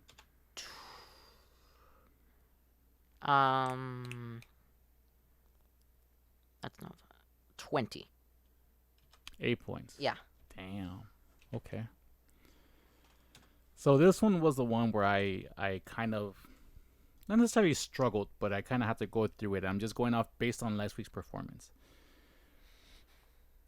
the Bucks didn't look bad, and neither did the Saints. To be honest, they didn't look bad. But I think part of what the Saints' downfall was they didn't have the strength and the pressure to keep up with the Bucks. I think the defense on the Packers is very, very similar. But where I will say that the Packers are better is in that quarterback protection. Because they went up against a top 5 defense. Yes, admit it, without Aaron Donald playing a majority of the snaps because of the rib injury he suffered against the Seahawks. But even without that, that O-line looked good. And I understand that when Aaron Donald was in, he was probably at like 70%, 80%. He tried, and you can tell the difference. I don't see an Aaron Donald style player on the Bucks. I don't. They have Ndamukong Suh on one end, but Ndamukong Suh is not the pass rusher he used to be. He's very good at creating pressure. He's very good at making sure that the person who defensive has to defend him. And against the run, I think he is very, very good because he still has that strength. He still has that pop to kind of tackle somebody. He still has that strength. But he's not the pass rusher he used to be. I didn't see, outside of blitzes, a four-man rush that can create pressure against the Packers. I don't see the Bucks being able to do that with 4 men, which means they're going to have to blitz in order to get any type of pressure on Aaron Rodgers. Aaron Rodgers right now is playing out his mind right now. Aaron Rodgers is playing... What happened? Oh, Aaron Rodgers is playing out his mind right now. And to be honest, like I said, Brady is the GOAT. Brady will always be the GOAT until somebody else comes up and is able to dethrone him. But that's not going to be for a very, very, very, very long time. I would like to see Aaron Rodgers win one more. I would love to see him win one more, or at least be in one more Super Bowl. I think he at least deserves to at least feel that feeling one more time. And while I would like to see Brady get 7, it's like, dude, bro, you got 6 of them. I think you've won enough. You've been to 9 Super Bowls. 9 or 8, whatever it's been. You won 6 of them. You are the GOAT. It doesn't matter what happens this season. I think this season already proves that you were the reason why the Patriots had the dynasty. In my opinion, that Brady, to me, again, was the most important aspect of that collab that was there for 20 seasons. But I just think the Packers right now are not the Packers that were overblown and overinflated last year. I think this is a legit team. And I have the Packers winning this. And I think what's going to be... Oh, I should probably do this. Not there. And then I have the Packers winning this in Lambeau. I don't think Lambeau is going to be that big of a deal, to be honest, because Brady played in New England. And he's used to that cold. I don't think one season in Florida is gonna take away that, because you remember that cold. And if you're accustomed to it, it just takes a while to kind of get used to it again. I'm pretty sure they've already been in Lambeau. He's experienced the cold, trying to get his body back there. But I think as it goes, I think the Packers are just playing too much. I don't think the Bucks have the defense that it will take to kind of create the pressure that is needed to throw Aaron Rodgers off his game that he's been playing, because literally he's played really well in the last game that he played, and I think they win, and I think they win by 10 points. 10. I have them winning by 10 points. I think they win. I think the 10-point victory comes in the fourth quarter, but I still have Aaron Rodgers making it to his second Super Bowl, and I think he beats the Bucks, if even just slightly towards the end, but I'm picking the Packers to win that game. It should be really good. It should. It should be really, really good. Okay, so we have our bets. We have our placements done. Awesome. Okay, let's get back to it. All right, cool. So that's the NFL. If you were only want to do the NFL stuff, thank you for listening. And so okay, you want to go to the Super Tournament? Yeah, sure. Real quick. So let me see where we at. It doesn't really matter where we're at. It doesn't. Yeah, 115. That's Yeah. fine. Oops. So the Super Tournament will be held. We'll start on the 25th, I believe. All the matches will be on Africa.tv, their YouTube channel, and the official website. AFREECA.TV. Still not a Still sponsor. not a sponsor. And here is the round of 16. Trap versus Dark. That should be good. Innovation versus Solar. Okay. SOS. Oh, sorry. No, keep going. SOS versus Beyond. Okay. What was this thing? The Wild Man? Beyond? Yeah. Something like the Wild One or something like that. Like, how did you get that? DRG versus Dream. Okay. Zhaun versus Armani. Oh, Armani. The rematch from Season 3. Yeah. Cure versus Parting. Okay. Stats versus Bunny. Oh, that should be free for stats. And Zest versus Special. No TY. No T. Well, he's probably going to be announcing it. Yeah. Okay. So that's actually pretty good. Outside of the last two matches that you called, those are all sound like really good matches that should go close to capacity, and there shouldn't really be any blowouts, in my opinion, close to the end. So, okay, we'll try to watch as much of that as possible, and we'll try to recover and see how much of that we can cover. Yeah. So we did that. So, fuck it. I'm kind of waiting for that Super Tournament to start because, like I said, football is gonna be done after not this coming up weekend, but the weekend after, February 6th or 7th, whenever the hell the Super Bowl is played, and that's the end until we'll probably come and talk about maybe the draft and see how we feel about the draft. There's a lot of research that has to go into the draft, so I know we have time for that. Okay, so I guess we'll switch gears to something a little bit more lighthearted. Gaming. So you just finished Pokemon Shield. Yeah. And you finished it. You're still actually playing some of the side missions. Yeah. What is your overall general, I guess, feeling, short review of Pokemon Shield and your experience with that? It is honestly, based on what I've seen from past generations, it's one of the best in the series. Yeah. A lot of people hated it because of the national decks being cut and blah, blah, blah, blah, blah. But I didn't mind it, honestly. So when you say national decks, Yeah. I mean, you've explained this to me, but what do you mean by it being cut? Like, what is that gripe that people had about the national decks being cut? So up until Ultra Sun and Ultra Moon, you could transfer Pokemon from past games that weren't found in that region up to that game. Okay. It had to be done system by system, but you could do it. Okay. So, for example,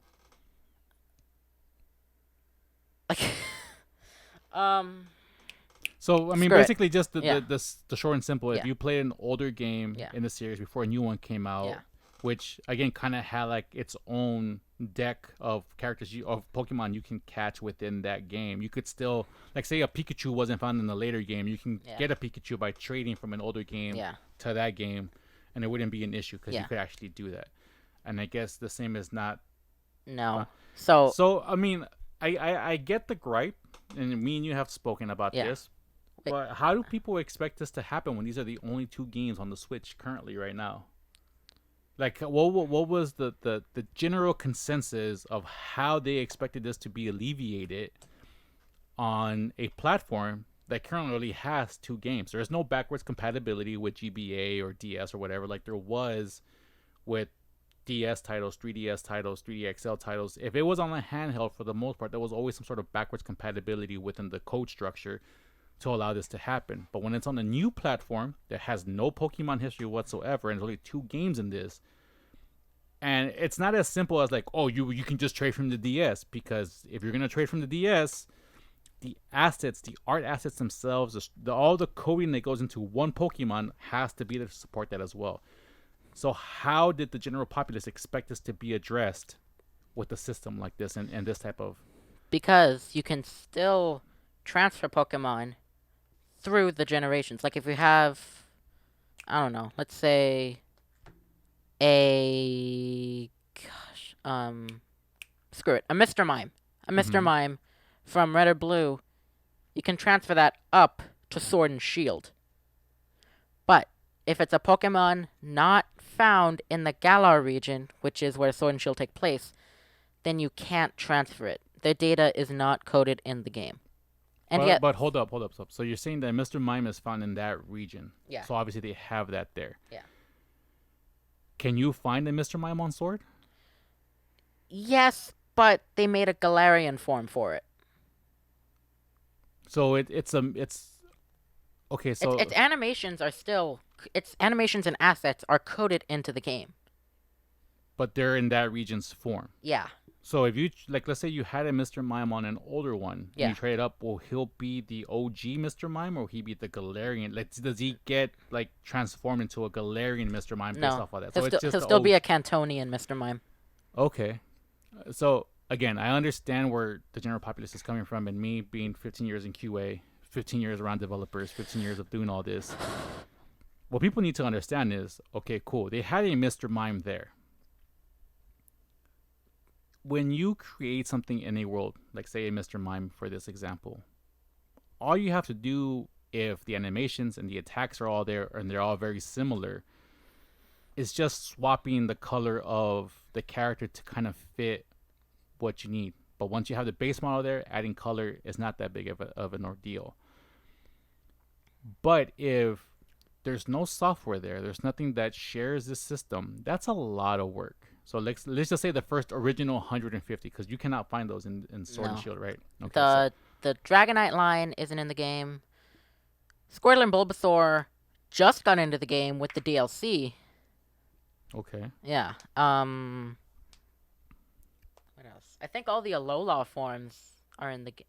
No, actually, Execute and Executor are not found in Galar. Okay. So when things are not found there, you have to create them from scratch. How many Pokemon are there? As of now, with Like the DLC? 900 and something? No, just in the whole universe. Oh, 898. Okay, so we'll just call it 900. That's 900 Pokemon. How many can be found in Sword and Shield?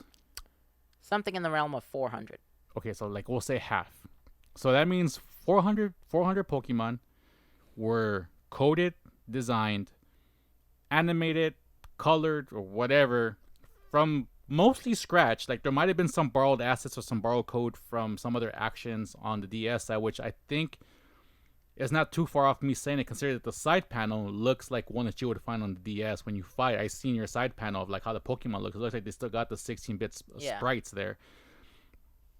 So I don't understand how people expect 900 Pokemon to be animated and to be coded and everything else, and the game still costs $60. I get it. You want the best of the best. This is the latest and greatest one. But the thing is, it's a new platform. This all takes time. This all takes money. Honestly, I think if the game was gonna do all 900 Pokemon, the game still would not be released. And that's just a fact of this. I would want all 900 Pokemon to be there ready at the helm. But seeing as this was a brand new venture on a brand new platform, yes, the Pokemon franchise is old. I get it. But it takes a lot of work. And for people who don't understand that, you know what, before you go and bitch and complain about what the developers can and can't do, study the industry and realize how much work it actually takes. I heard this all the time with Call of Duty, which I will be talking about next. I worked on 3 Call of Duties. I tested 3 Call of Duties. And when one of them comes out, the next thing is I can't believe that this game has sold $1 billion. I can't believe that this game is #1. It's the same shit over and over again. All it is copy and paste, copy and paste. And you know what? It's far from the truth. Far from the truth. My first big Call of Duty game was Modern Warfare 1, the OG release on the PC 2007. From that point, I transferred over to Treyarch. I actually worked at Treyarch. I was a PS3 dev test lead there. And I mean, you were there. You were there. You were around at the time where I did this. I literally worked 12, 13, 14, 15, 16, 17, 18, 19. My longest shift was 27 and a half hours. Oh my gosh. And I was there for all of this. And it's not the same. Like, yes, there's a lot of code shared, like a lot of code sharing that takes place between the companies, but at the same time, even within the same family, you have Infinity Ward, you have Treyarch, you have Vicarious Visions, you have Beanox, you have Raven, you have all these people who are trying to, yes, be a team player, but at the same time, they're fighting for their own survival to make sure that their work gets acknowledged by Activision so they can keep money coming in from these publishers, from these partners. And sometimes there's this hostility between the companies, even if it's like a friendly one, where you don't want to give out too much of your own work. So a lot of the stuff needs to be made from scratch. And environments, for the most part, in each game, depending on who's developing them, is in their own repository that only Treyarch has access to, only Infinity Ward has access to, that only these certain developers have access to. And usually those repositories do not get shared. So any type of environment either comes from a base form share, which means it's just the walls with no texturing, no lighting, no nothing, and maybe that gets shared. But when it comes to how you light those, how you texture those, for 4K, for sound, for everything else, that's all done in-house. So while I'm gonna say maybe 20% of the assets are shared amongst the developers to make the next Call of Duty, 80% of the work is done in-house, whether it's sound, lighting, graphics, decals, whatever. It takes a lot of work, even for games that look similar. It takes a lot of work. So for something like Pokemon, it takes more work than the general populace cares to either understand or willing to accept that this is just a limitation of business, one, and honestly how far people are willing to get pushed, because it does take a lot of time and effort. Like me, after Black Ops 1, which was my last Call of Duty game, I was doing the same thing. I was working like maybe 12, 13, 14 hours during odd hours of the night. So like I wouldn't get out of work until like 3, 4, 5 o'clock in the morning and have no way to get home. And I had to wait 2-3 hours to go home for a couple hours and then come right back like 4 hours later. I loved it. Don't get me wrong. I loved it, and I'd go back and do it again. But at the same time, not everybody is as crazy as I am. And for a large part of the industry, like they do have a passion for it, but it's not they're willing to die for. And for me, it's like, well, I'm already here. So if it's 20 hours, it's 20 hours. I don't care. But that is very taxing. After Black Ops 1, I just said, you know what? I'm done with this. I can no longer do it like this at that level. It wasn't in me to miss out more of your life, miss out more of my personal life, more of anything else to make another Call of Duty game. And again, the pay wasn't even all that great. So like there was just a balance that I was unwilling to accept after a little bit. But unfortunately, that's what it takes. You look at something like GTA, something like Fallout, look at these big, massive games. Cyberpunk 2077 is another one that was a massive game that people were crunching for, and they said, oh, we pay our blah, blah, blah. You didn't pay the testers well enough. I'm telling you this right now, and every tester who has worked on any AAA game has been underpaid by at least $10 an hour, no matter what country hosts the QA tester, what country hosts the nation. QA is by far the most undervalued and underpaid part of this whole development process, but they are the ones that work sometimes harder than the developers. And not taking away anything from developers, producers, artists, nothing of that sort. But through my experience, developers do what they're going to do. They're going to build, and they can be like, you know what? I'm out of here. I'm done. My part is work. You leave. Cool. Now it takes a build. Now it takes a build master to come build this testing thing. It usually takes an hour and a half, 2 hours, depending on what the build entails. QA is waiting there an hour, 2 hours for this build to come in. If it works correctly, cool. If it doesn't, you're talking about 3 or 4 hours that we're just waiting there, and then we have to test it. Depending on how we have to test it, you're talking about a 5-6 hour process that QA is still in the building when everybody else, for the most part, has already left. It takes time.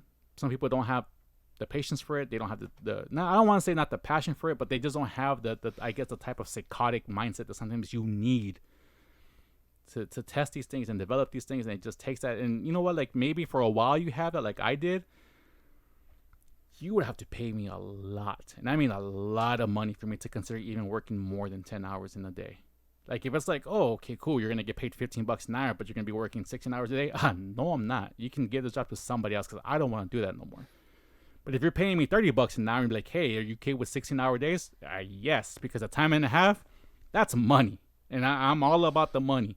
But for what testers got paid back then, for what testers get paid now, nope. And unfortunately, that's what it takes. And I understand it, but it's a lot of work. And I hope and I wish that the general populace actually knew and understood that that's what it takes to make these games. But after a while, people get burned out. It doesn't matter how great the game is, people get burned out.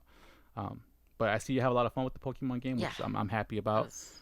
Because worth the $80. Well, there you go. The extra for the DLC. Well, there you go, and you got what you wanted from it. So okay, so that was cool. Pokemon. That was Pokemon Shield, right? Shield. Do you recommend it? Oh yeah. What's your final score on a scale from 1 to 5? And you can also use half stars. 1 to 5. Oh. You can even use quarter stars too if you want. 4 point. Screw it. 5. 5. It's an amazing game. Okay, damn 5. Okay. Yeah. There's no HMs in the game. You use flying taxis, water bike, and an infinite use escape rope that convenience. EXP share. And this is another thing. I'm calling everyone out that says that Pokemon has gotten worse over the years. X and Y, from what I've seen, is meh. Sun and Moon, better. Sword and Shield, brilliant. Alright, the EXP share on at the beginning of the game is perfectly balanced. I don't know. It's just an amazing game. So do you feel from an aspect of, I guess, quality of life, just features or just experiences and talents that it's better? Yeah. Because for me, I remember Red and Blue, and like you said, HMs we had to go find. Like if we wanted to like swim, we had to go find swim. If we wanted to climb, we had to do climb. Anything that we wanted to do in terms of travel and traversing through these massive 8-bit landscapes back then, we had to go find in some way. Even XP share wasn't a thing that came by default. We needed to go find or needed to go battle for an XP share in order for us to have it. And I think at that point, you had to actually attach an XP share to the Pokemon that you wanted to have the XP share. So it wasn't like a universal, like, oh, I got an XP share, my whole party gets it. It was like, nah, it's the main Pokemon, and then whatever Pokemon you attach these XP shares to that get a glimpse or a little taste of that XP as well. So it was more of a grind fest going on, and you're saying that some of that grind is pretty much done. That's good, because I don't have to spend. I beat the whole game in under. Post game, main game and post game, I beat in about 25 in-game hours. That's not bad. Yeah, without the XP share, it would have taken me at least 60.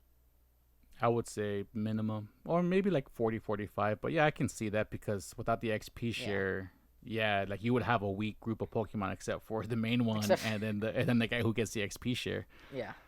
Okay. I would actually recommend it to you. I'll see, because I got a bunch of my back catalog that I need to finish as well. So the game that I finished just recently was it wasn't even a remastering. It was kind of like I don't even know what I would call it. But anyways, it's Call of Duty Modern Warfare. This is actually a prequel to Modern Warfare 1, which was the original Call of Duty brought out by Infinity Ward, which was their first big project coming from EA, because they're the same group that made Medal of Honor. The largest chunk of that group actually left the Activision umbrella and are now Respawn Entertainment, who have made Titanfalls 1 and 2. I believe they made one other game, and they're working on the third game right now. But Infinity Ward has, I think, 10% of the original crew still there, still working on the game. This game was brilliant. Modern Warfare 1 will always hold a special place in my heart. It was the first AAA title that I worked on. It was the first one that kind of brought me into being away from mobile after working a whole year at Sony on mobile games. This was like the first one that just like, oh my gosh. And the engineering, the sound, just at that time, the experience of playing through Modern Warfare 1 was it was like an interactive movie. This one takes it to a whole new level. The cutscenes that are in there, even on my machine that's like maybe mid-tier at most, my laptop, the cutscenes looked amazing. They were just great. The gameplay is the same, which is kind of like the big drawback for me when it comes to Call of Duty, because after a certain like degree of difficulty, it just feels it's no fun for me to play past Harden, which is the third difficulty level after out of the 5 levels that they have. Because literally it's almost like playing like a Star Wars game. Like your guys are like stormtroopers. They can't hit any of the enemies. And then all the enemies are just shooting at you. So you have like a whole platoon of people shooting at you, and then your enemies don't. I mean, your partners don't really do anything to kind of help you. And that's been a Call of Duty staple since Modern Warfare 1, even before that, where the AI that partners up with you is terrible. It's ass. Like that's the simplest way to put it. They are terrible. After Harden, it shows the flaws even more. There was a lot of cheap deaths that I felt like, damn, like, how did this guy sneak behind 3 of my guys that are up front, and he just came and smashed me in the face and then shot me, and then I die? Like, what the hell happened here? But outside of that one glaring flaw that at this point I've grown to accept, and I wish they would change that, the sound engineering, the graphics, the cinematics, the story, the emotion, the feeling. Kudos, Infinity Ward. This was a great. It wasn't. I don't know what to call it because I played it remastered, and that was kind of more the same of what I originally just kind of upgraded. I don't know what I would call it, a reimagining or a prequel remake. Yeah, it's like a prequel to like Modern Warfare, and it might be confusing because it kind of shares the same title. But no, man, it honestly, it was a fantastic game. I recommend it to anybody that wants to play a really good story-driven Call of Duty. Oh my God, Infinity Ward. Just, it was good. Out of 5, I would give it a 4.5 out of 5. The 2 things that I really hate are, like I said, the AI after Harden, ass. There's no nice way to put it. It's ass. Stormtrooper backup, they can't hit anything, like at all. 3 feet away from them, they're not hitting it. The other thing that I did not like is I loved the story. I loved how it played out. I love the interactive cutscenes. I love the interactive parts of it. And then when I got to the end, I was like, oh my God, like this is dope. Like there's this character named Gaz, who's in there that I remember from the original Modern Warfare 1, the original release. And then like this kind of shows the origins of that character, Gaz, and I was like, oh, that's Gaz. I was like, damn, like it just toggled on so many heartstrings, and so many of everything, the history of these characters that just means so much to me, just professionally and personally. But in order to kind of continue with that story, they said go to co-op. The story continues in co-op. I was like, what? So then I go to the co-op mode. And you literally have to play with 3 other people in order to experience the rest of the. Yeah, it's a 4-player platoon. Ugh. And you have to play with 3 other people. So either I try to search for 3 random strangers to kind of complete this. At that point, I don't think the story is going to be the same for me. And I honestly wish, since the AI is trash anyways, how about you make it a little bit easier for me and just give me 3 random bots that I just want to experience the story. If it was like I go through everything just blowing things like left and right because I have to play on the easiest setting for whatever reason, I'm okay with that. I just want to see the story. I want to see what part of the aspect I'm missing. And gaming for me is more of a solitary, like that is my way to get away from people. Like, yeah, I do like playing with other people, I'm not gonna lie, but I've never really been big on MMOs for the fact I need to rely on others to get the experience. Fighting games, I won't play unless I can play online on a decent connection against another person, because there's just something about that. But I'm not really interacting with that person unless I'm playing with them next to me. But online, like, I want to see a real player actually play. But in order for it to be a reliance on something, like, I don't want that. And unfortunately for me, that's just like the biggest draw, that the story wasn't completely done. I'm still interested in the story, but I need to play co-op. For me, you know what? I'm going to lower that because that was really a big thing for me.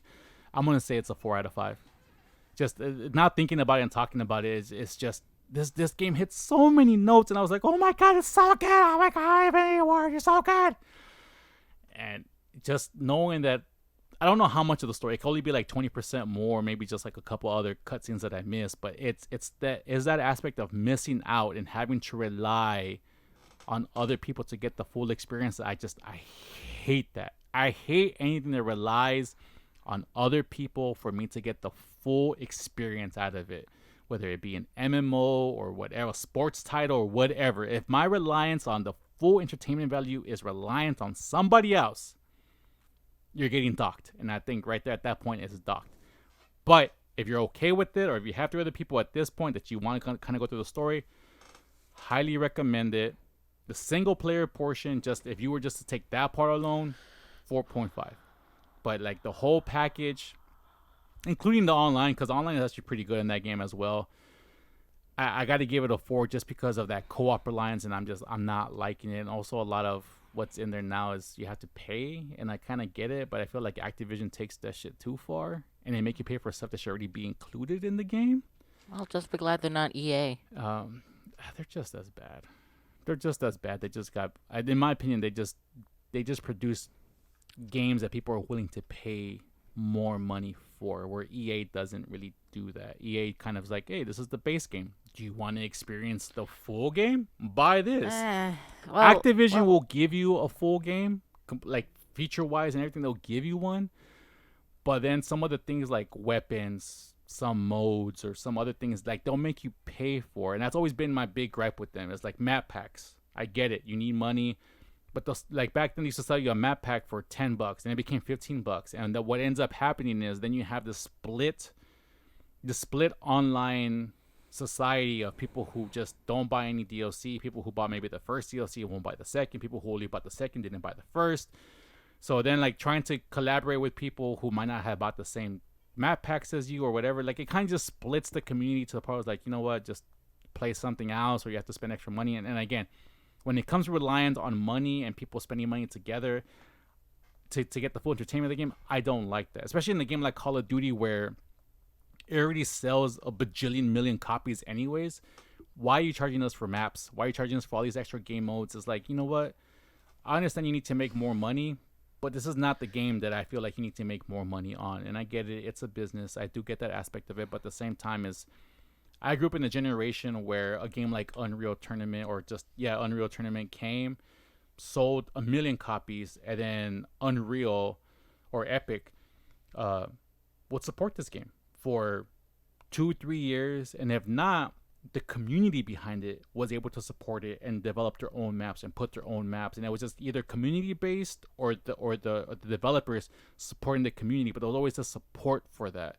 And now I feel like if you want any support from any company nowadays, for the most part, it's like, hey, you need to give us $10-15 for this extra thing. It's like, what? Like, how does this work? I just spent $60. Why are you nickel and diming me for the rest of this? But again, that's an Activision thing. It's not really against Infinity Ward or anything of that sort. I understand it's that business. That's their business. And that's what they do. They nickel and dime their community because, you know what, as long as people are willing to pay for it, people will pay for it. Actually, let me bring up an example of EA being super overboard with the microtransactions. So, the Plants vs. Zombies franchise started out. God. Yeah, I already know. Simple little game, PopCap, it was great. And then the sequel came out. Free to play on mobile and PC. You play through the game, you're like, oh, this is pretty cool. Then you realize you have to pay real money to get plants in the game. Yeah. And not all of them are new plants. You like plants like the Chomper, the Snow Pea, the Jalapeno, the Imitator, the Starfruit. All are like $3.99. Yeah, no, that's ridiculous. And I think had that same thing too. And I think that was in a free to play game, that Garden Warfare. Oh, that was fun. It was fun, but it was the same thing. It's like you would get to a certain level and like, oh, you know what will help if you got these seeds or if you got this plant. Do you want this? It's $5. What? So you're telling me this will make it a lot easier for me, but I can't grind it out. I can't earn this through just playing the game that I already paid for. You want me to pay extra on top of this? So I guess in that case you do have. I don't know if EA is still the same because I literally haven't played any other games. They are. One of the things that everyone points to when they talk about EA is Star Wars Battlefront 2. Yeah, that was actually the last game that they got the license with Star Wars, because now Disney has collaborated or allowed that franchise to be developed by Ubisoft. So I guess we'll see if it gets better. It probably or will. Not. We'll see. I'm trying to think of what Ubisoft has that kind of fits in that same realm to kind of compare it to. But Assassin's Creed doesn't have any really like big range weapons. They have like, you know, a lot of that is like melee action and kind of sneaking around and being stealthy, and they have good movement and stuff like that. In terms of shooters, I guess something like what's that one that was the oh my gosh, that open city one that they created, something dogs, Watch Dogs. Yes. So I think something like Watch Dogs might be that's what's very close to that. In terms of just atmosphere and what you could expect from like a single player. But maybe Ghost Recon? Yes, Ghost Recon Breakpoint. So maybe Ghost Recon with some and Rainbow Six Watch Dogs Siege. And maybe it won't be too far off of their actual scope, and they kind of adapt some of those movements, because I do see some of that cover mechanic being a big part of what you can do in Star Wars. Because I mean, if you look at any Star Wars movie, they're always covering from something, even though Stormtroopers really can't hit anything. Yeah. They're always covering for something, so you might be right, and if they can keep the microtransactions to an end, which you know, I think they will, to a minimum, anyways. You know, they I think will. it should be good. They have. So I don't expect the game to come out before 2023, to be honest. Because they just got it. Maybe they had like some pre-production going on and some of the art assets before they officially announced it. They're probably. But I don't expect to see this game before 2023, and even that I think might be a little bit too early. We probably won't even see it until 2024. If it came before that, then that means that they were developing this way before they announced it, and you know they were happy with what they saw from Ubisoft to say, okay, cool, we partner with them to kind of make the new one. But if it was like, hey, they want it because they said they can do this, and they just announced it roughly around the same time where they gave it to them, which was like a week or two ago. From this point, so it was like the middle of January, beginning of January, where they announced this. Yeah, if I saw the game before 2023 and holiday 2023, I would say, damn, what assets did you recycle from which one of your games to kind of make this a possibility? Because you know the Star Wars universe is massive, and outside of the actual gameplay, the story there's just so many iconic characters that you have to take into account, that you have to voice track for, that you have to animate, that you have to make sure are represented in the best way possible, depending on what characters and what era of Star Wars you want to actually go for. Do you want to go for the OG original 3 episodes? Do you want to go for? I don't see why they would go for the prequel episodes, the new episodes 1 to 3. I can see 4, 5, and 6, which were the OG 1, 2, 3 episodes being part of that universe. I can even see something like the Mandalorian timeline being, which I would absolutely love, because honestly, I don't like Star Wars in any aspect. Like I honestly think it's one of the most overrated franchises in all of history, because I honestly think like Han Solo is like all right, Luke Skywalker is annoying as hell. The droids tend to be the best part for me. Yoda is actually pretty legit. But like in terms of like Darth Vader, I don't really care for him all that much. But like the Mandalorians with Boba Fett, and now with what's the one which is Mando? He's just Mando. No, he gave his name. I can't remember his name.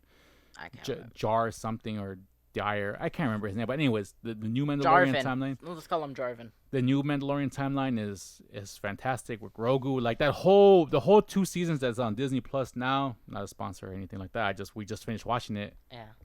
Fantastic. Like I honestly, again, not a fan, but that's serious.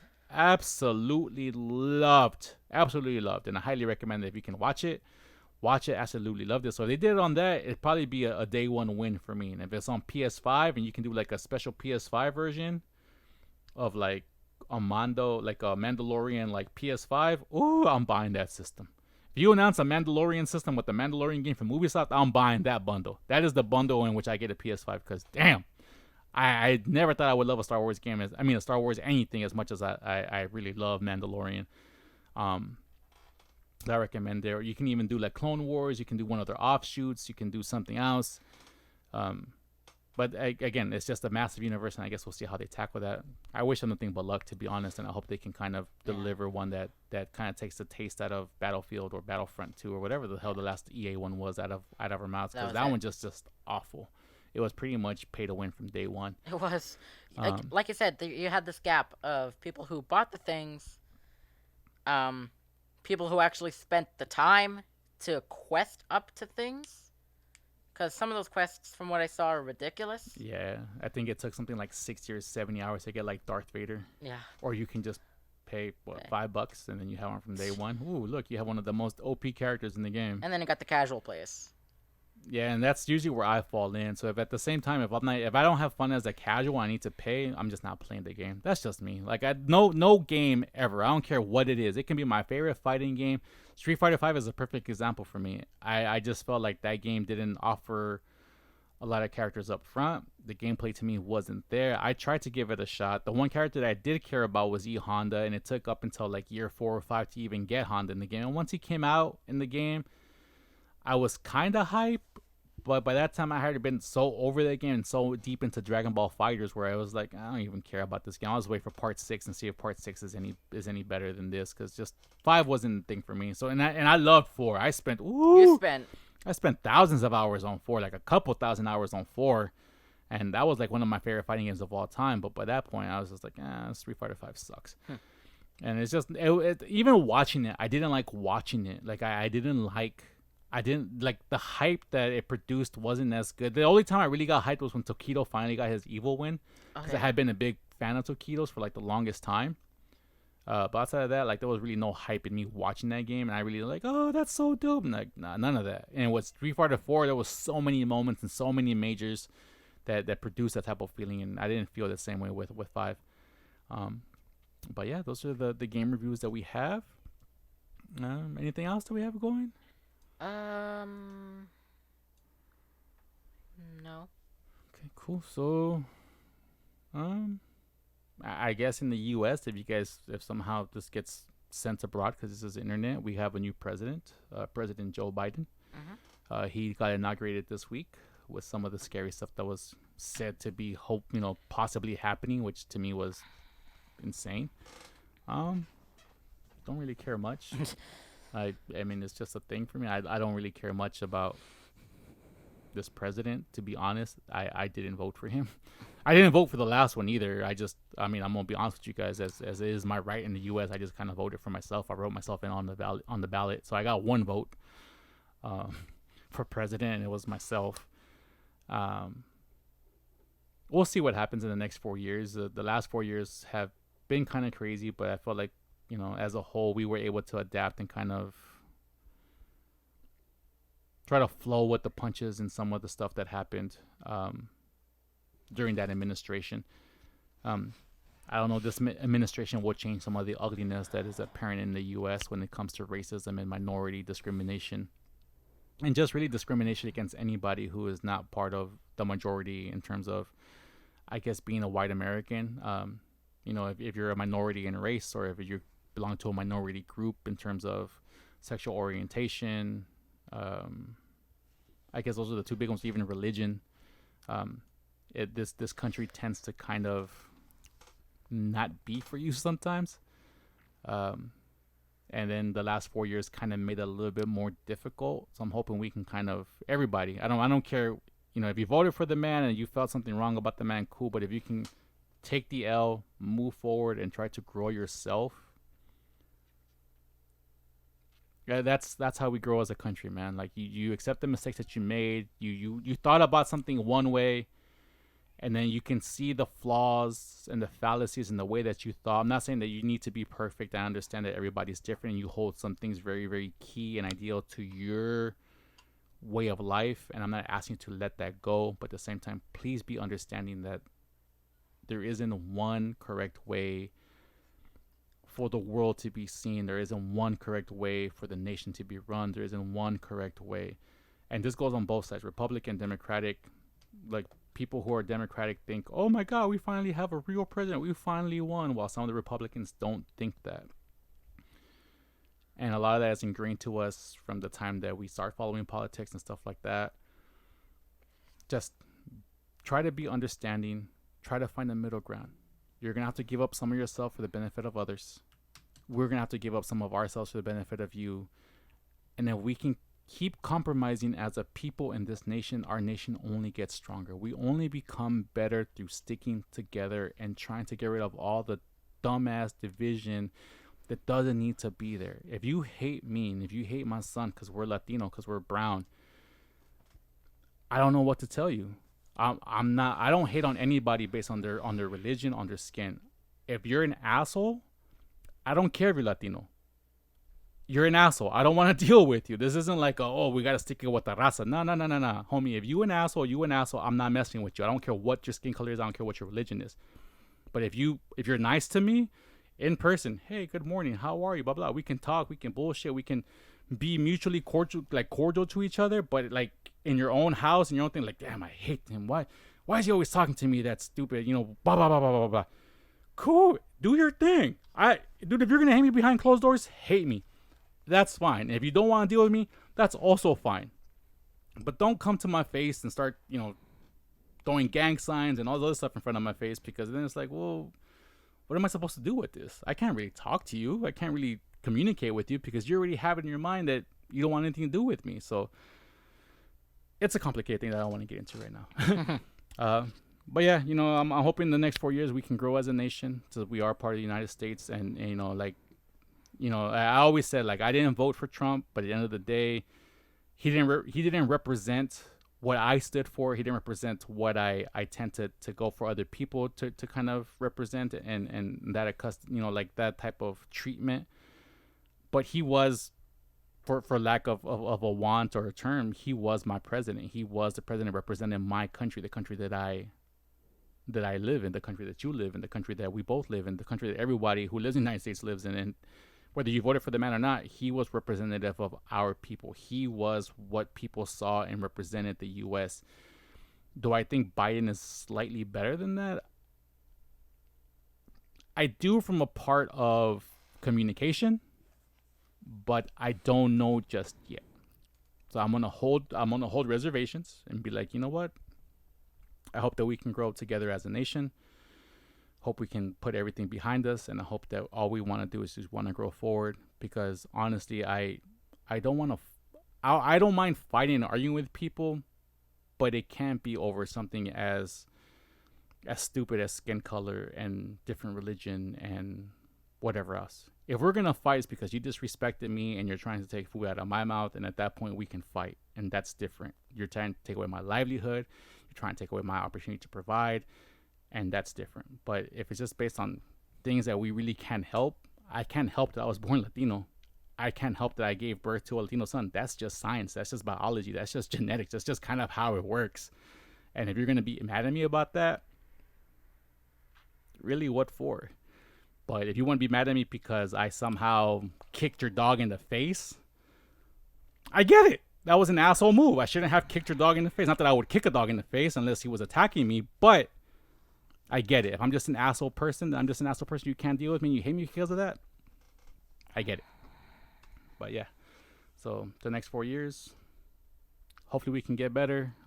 In the U.S., I just want you guys to know that sometimes the presidents and people who represent us through, us voting for them and whatnot, don't always represent us to the fullest. I had this experience firsthand when we drove over to Tennessee, and I was telling you, hey, be careful with what you say, be careful with what happens, because we used to watch on CNN about everything that was going on against minorities, all these different things. And to be honest, we drove all across the country, and we met nothing but the nicest people everywhere that we went. Whether it was Arizona, New Mexico, Texas, Oklahoma, where our battery ended up dying, and people were there to help us.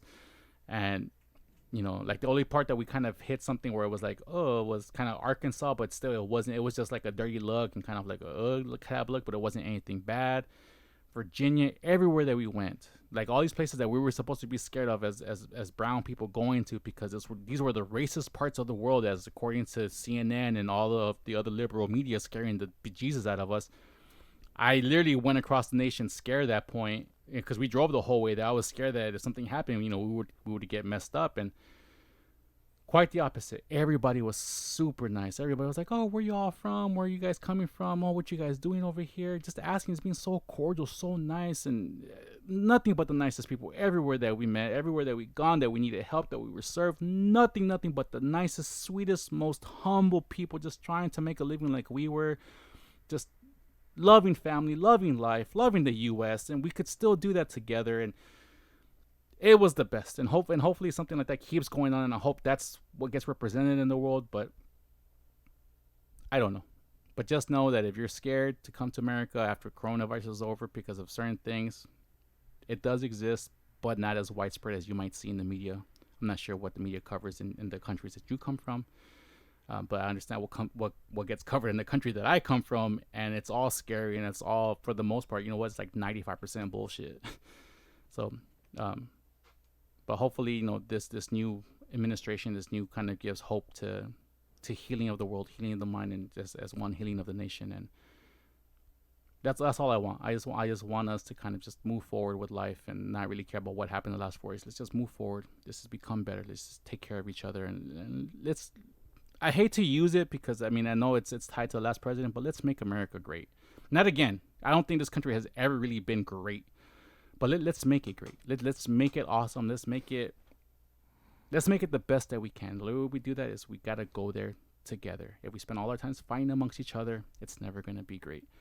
And we need to kind of just let go of everything that we knew and just kind of move forward. And let's just take pride and just become one U.S. Let's just become one nation. If we want to go through to the Pledge of Allegiance, one nation under God, indivisible, with liberty and justice for all. It's in our pledge. That those are the last sentiments. You know what I'm saying? If you believe in God, cool. If you don't, cool. Take that part out. But let's move together as a nation, indivisible, with liberty and justice for all. And once we start practicing that, nothing can stop us. We can be the number one nation, but we'll do it for all the right things. We'll do it because we're the best in technology. We're the best in everything, sports and everything else. Like, it doesn't matter what. We can be the best at everything, but we need to get there together without fighting amongst each other. Okay, so this was a 2-hour podcast. Yeah. The longest one we've done for a while. This will probably be the last one until Super Bowl week. Oh, we might do a super tournament one. Maybe. Probably, yeah. We'll see. Okay. Well, with that, thank you, my boy, once again. I love you. Thank you for doing this with me. And that will be it for episode number 18. 18? 19 of the Mo Banter podcast. Again, the Libra character you've seen in the back is part of Lil'zz's collection by my friend B Doodles, Brissia Jiménez. You can find her on the Twitter at B Doodles. This is her. Her character is Lil'zz's. You can find them on Twitter at Lil'zz's. You can also find Lil'zz's at Instagram. Again, that is LIL_ZZZS. You can find them on Instagram at that same tag. You can find them on the Threadless page. You can find them on the Redbubble page, which this little Libra character pillow came from. Also, my nephew has his own brand, WorldZ. You can find them at worlds-co.shop. This is their product page. This is their main website. You can also find them on the Instagram at worlds_co. You can also find them on Twitter at worlds_co. Brandon, this is the third one, homie. Just send us a cap. Send us the shirt. No, I'm just playing with you, man. And we did the playoffs. We did everything else. And playing us out, as usual, will be Lost in My Cup by my cousin Howard Words, a.k.a. Howard Rodello. You can find him on the YouTube. Again, everything that I talk about will be in the description down below. All the links and everything else. Find you there. And if you want to email us with anything that you guys might want to say, again, you can email us at moebanterpodcast@gmail.com. That's moebanterpodcast@gmail.com.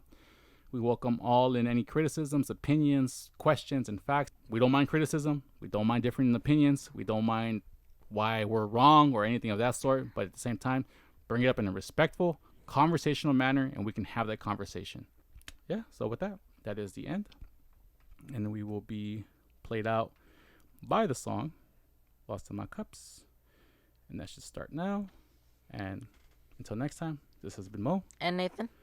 And we will see you guys next time. Thank you for watching. Love, peace, chicken grease. Bye.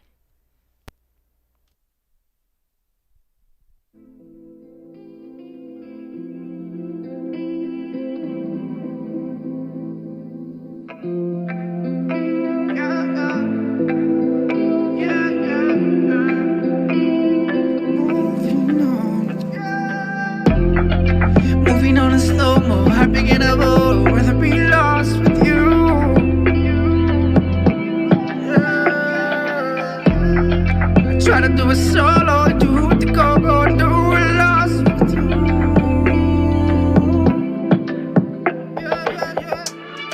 Yeah, I do it with you. When I lose the doors, poor Richard. Yeah, they don't know the situation. Only pages in the bigger picture pause when the picture all pours of the liquor, yeah. Feels like a Salvador and a killer, yeah.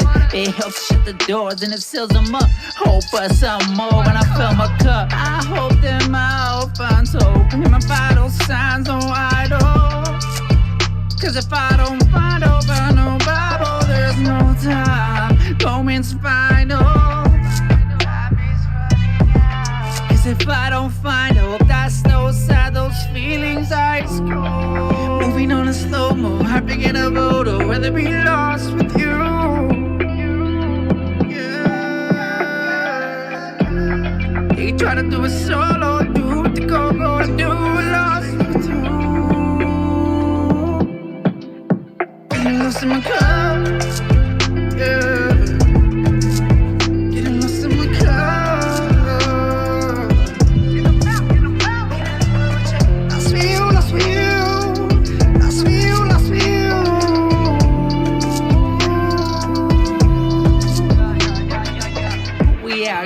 Death is to the comments. What example are we setting for our daughters? Thicker the cut as Gianna and Black Mamba at the bottom. Keep your head above the water. I don't wanna do this, but I gotta face the horror of death before the sauna. Design a destiny, fuck the pride, I'm a father. It's more than just my problem. Maybe thought to blame the way it was brought up. Getting caught up, expectations of my father. Try to mock up the greatness in Nirvana. Instead of shocking and a spinner to control like a shot up helicopter. Hurting, but I'm not hurt. Rather have this problem than a doctor. Pushing down their pills, they kill me softly like Lauryn Hill in concert. Tell this bitch called life isn't worth it, and I don't even want her. Moving on in slow-mo, happy get a photo, rather be lost with you. Yeah.